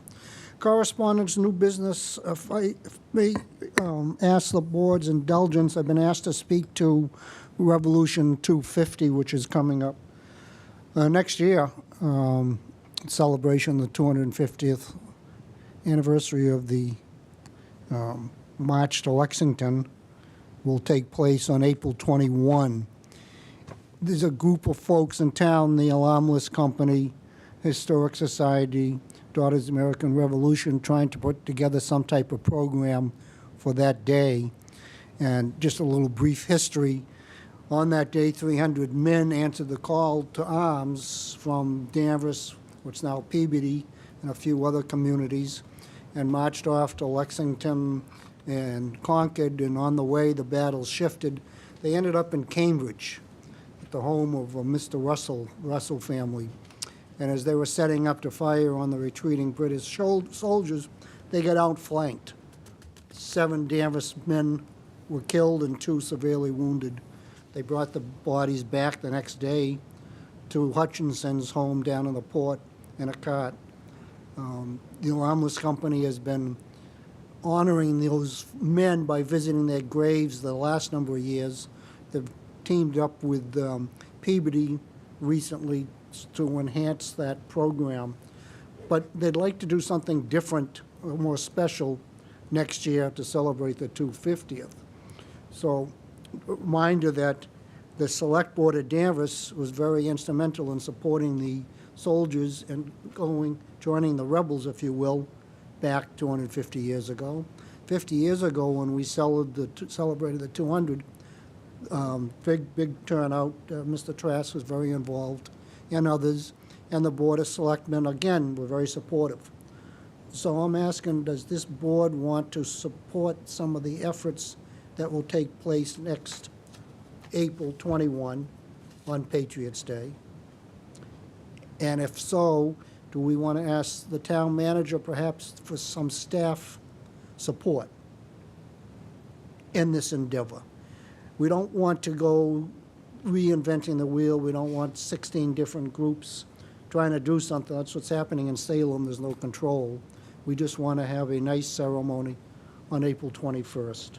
So any comments or questions or thoughts from board members? David? If we could, Mr. Chairman, inquire of the principal people who've been talking about this, how they think that this board could best assist? I mean, I don't know how. Well, we just want to support them in their efforts, first of all. Okay, well, that's a simple ask. All What right. else we want to do, we'd have to decide. okay. Well, good idea. Mike? Yeah, definitely, I would want to support that. Maureen? Me too. I'm in support. Mr. Chairman, Yeah, please. I did have a conversation with the state rep recently on this topic. She shared with me a number of the nonprofits locally, the Alarm List being one, that is working on this, and I expressed that the town would certainly support those groups in their pursuit. It sounds like there are some grants available, as well as providing in-kind services in places where that may be helpful. And she also echoed what you said in expressing, I think having the board engage and support and participate in the program with our neighbors in Peabody would be a nice showing. So I'm hearing support from the board for that. Yes, okay. Is there a way perhaps for us to liaison with Peabody and what they're doing? We can certainly do that. Okay, great. Thank you. That's all for me on that particular subject. Maureen, you want to close? Yes, through you, Mr. Chair, just a couple of questions for the town manager. Where are we at with the opera money? Is there any left? I'm sorry, Maureen, please. I'm sorry, question through the chair for the town manager. Could you speak into the microphone? Yep, question through the chair for the town manager. Where are we at with the opera money at this point in time?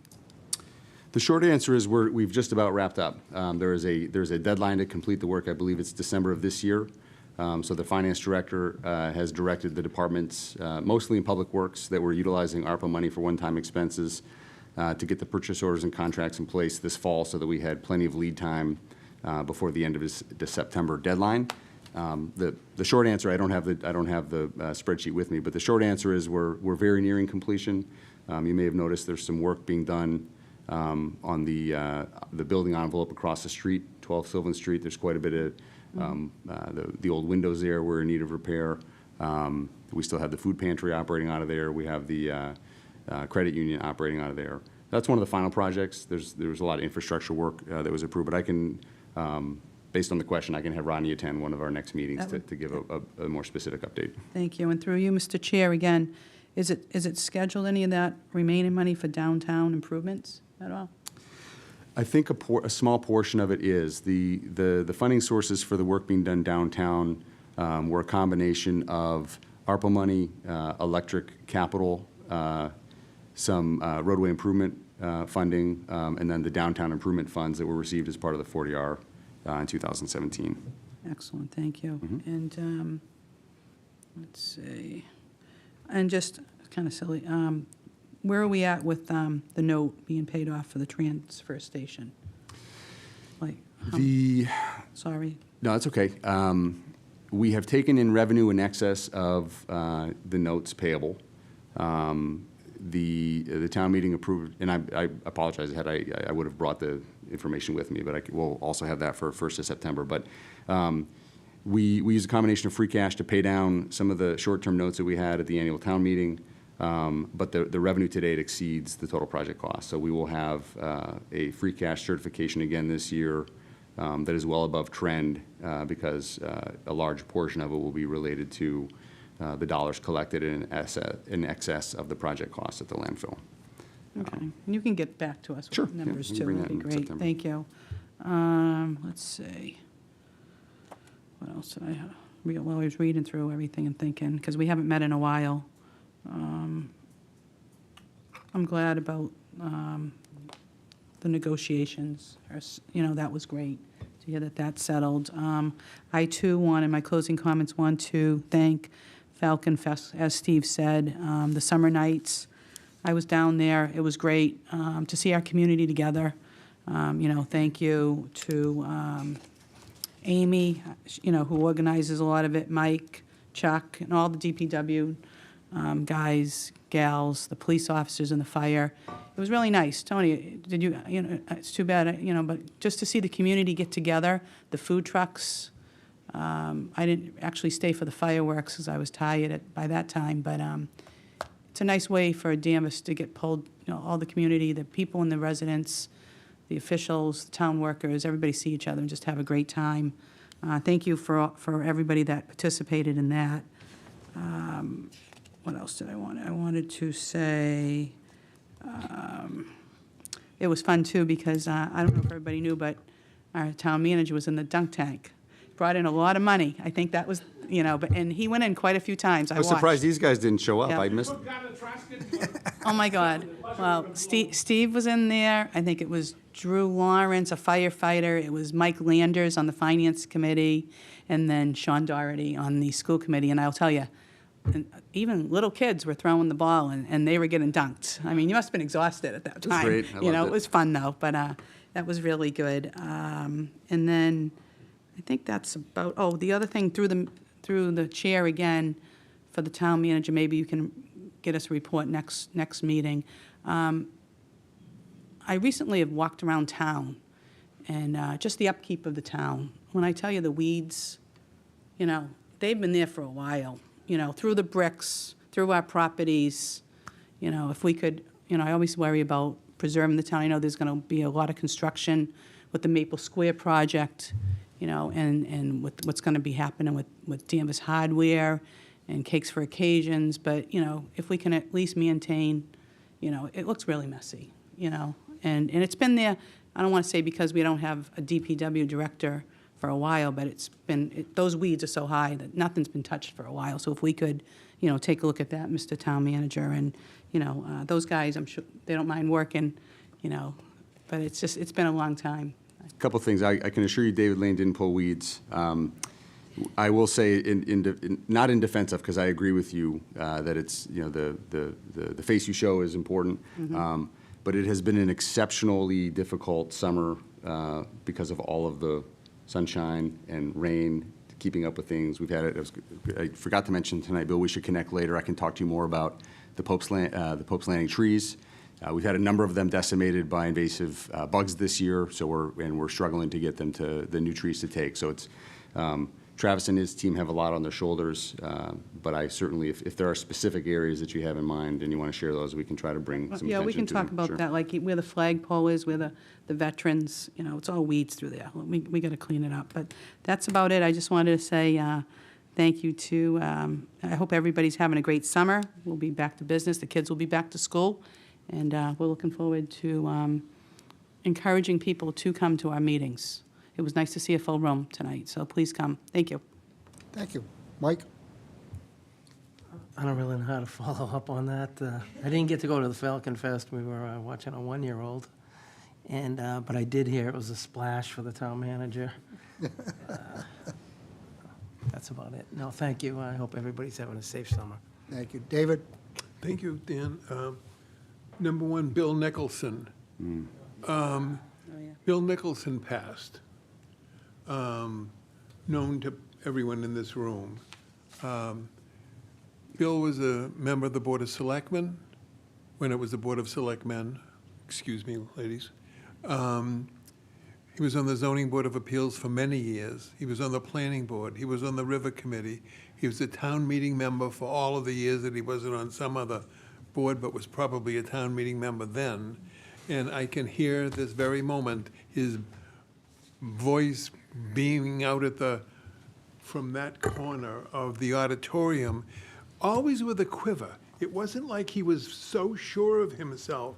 It was not always easy for him to speak and to say that the things that he did. And he said, in the interest of the town of Danvers, always what he thought was best. So he was a wonderful friend to me, but I think he was a wonderful friend to hundreds of people in this town. And the last year or so, Bill was not so communicative, and I couldn't have as much time with him. But he's a wonderful, wonderful fellow who was a great gift to the town, and I can see wonderful, my old pals' heads in the room. So thank you, Bill, for everything you've done. And the other thing, I would like to thank Steve, the town engineer, and the people who monitor the people, the contractors who are ruining our streets and not putting them back together properly. But I know that our people have a lot of responsibility to watch and to try to make sure that the contractors comply with their contracts. And there's so much going on that it's got to be a horrendous job. So I say thank you for the effort. And that's all. Thank you for listening. Thank you, David. At this time, if you see a vet, please thank the vet. I would like to say that I did speak at the Purple Heart ceremony on the 7th at the training field, and it was a nice turnout. We had folks there that were Purple Heart recipients or family members that were. It was a good time, and the Purple Heart sign is up, the flag is up, and they put a light that shine on the flag at night, so it was very nice. It was a very good thing. So at this time, remember the vets, say thank you, and if there's no other business to be coming before this board, meeting adjourned. Good night, Danvers. Dan, I sent you the Verizon contract. Oh, you know, I have it, yes. Let me go to the McDonald's.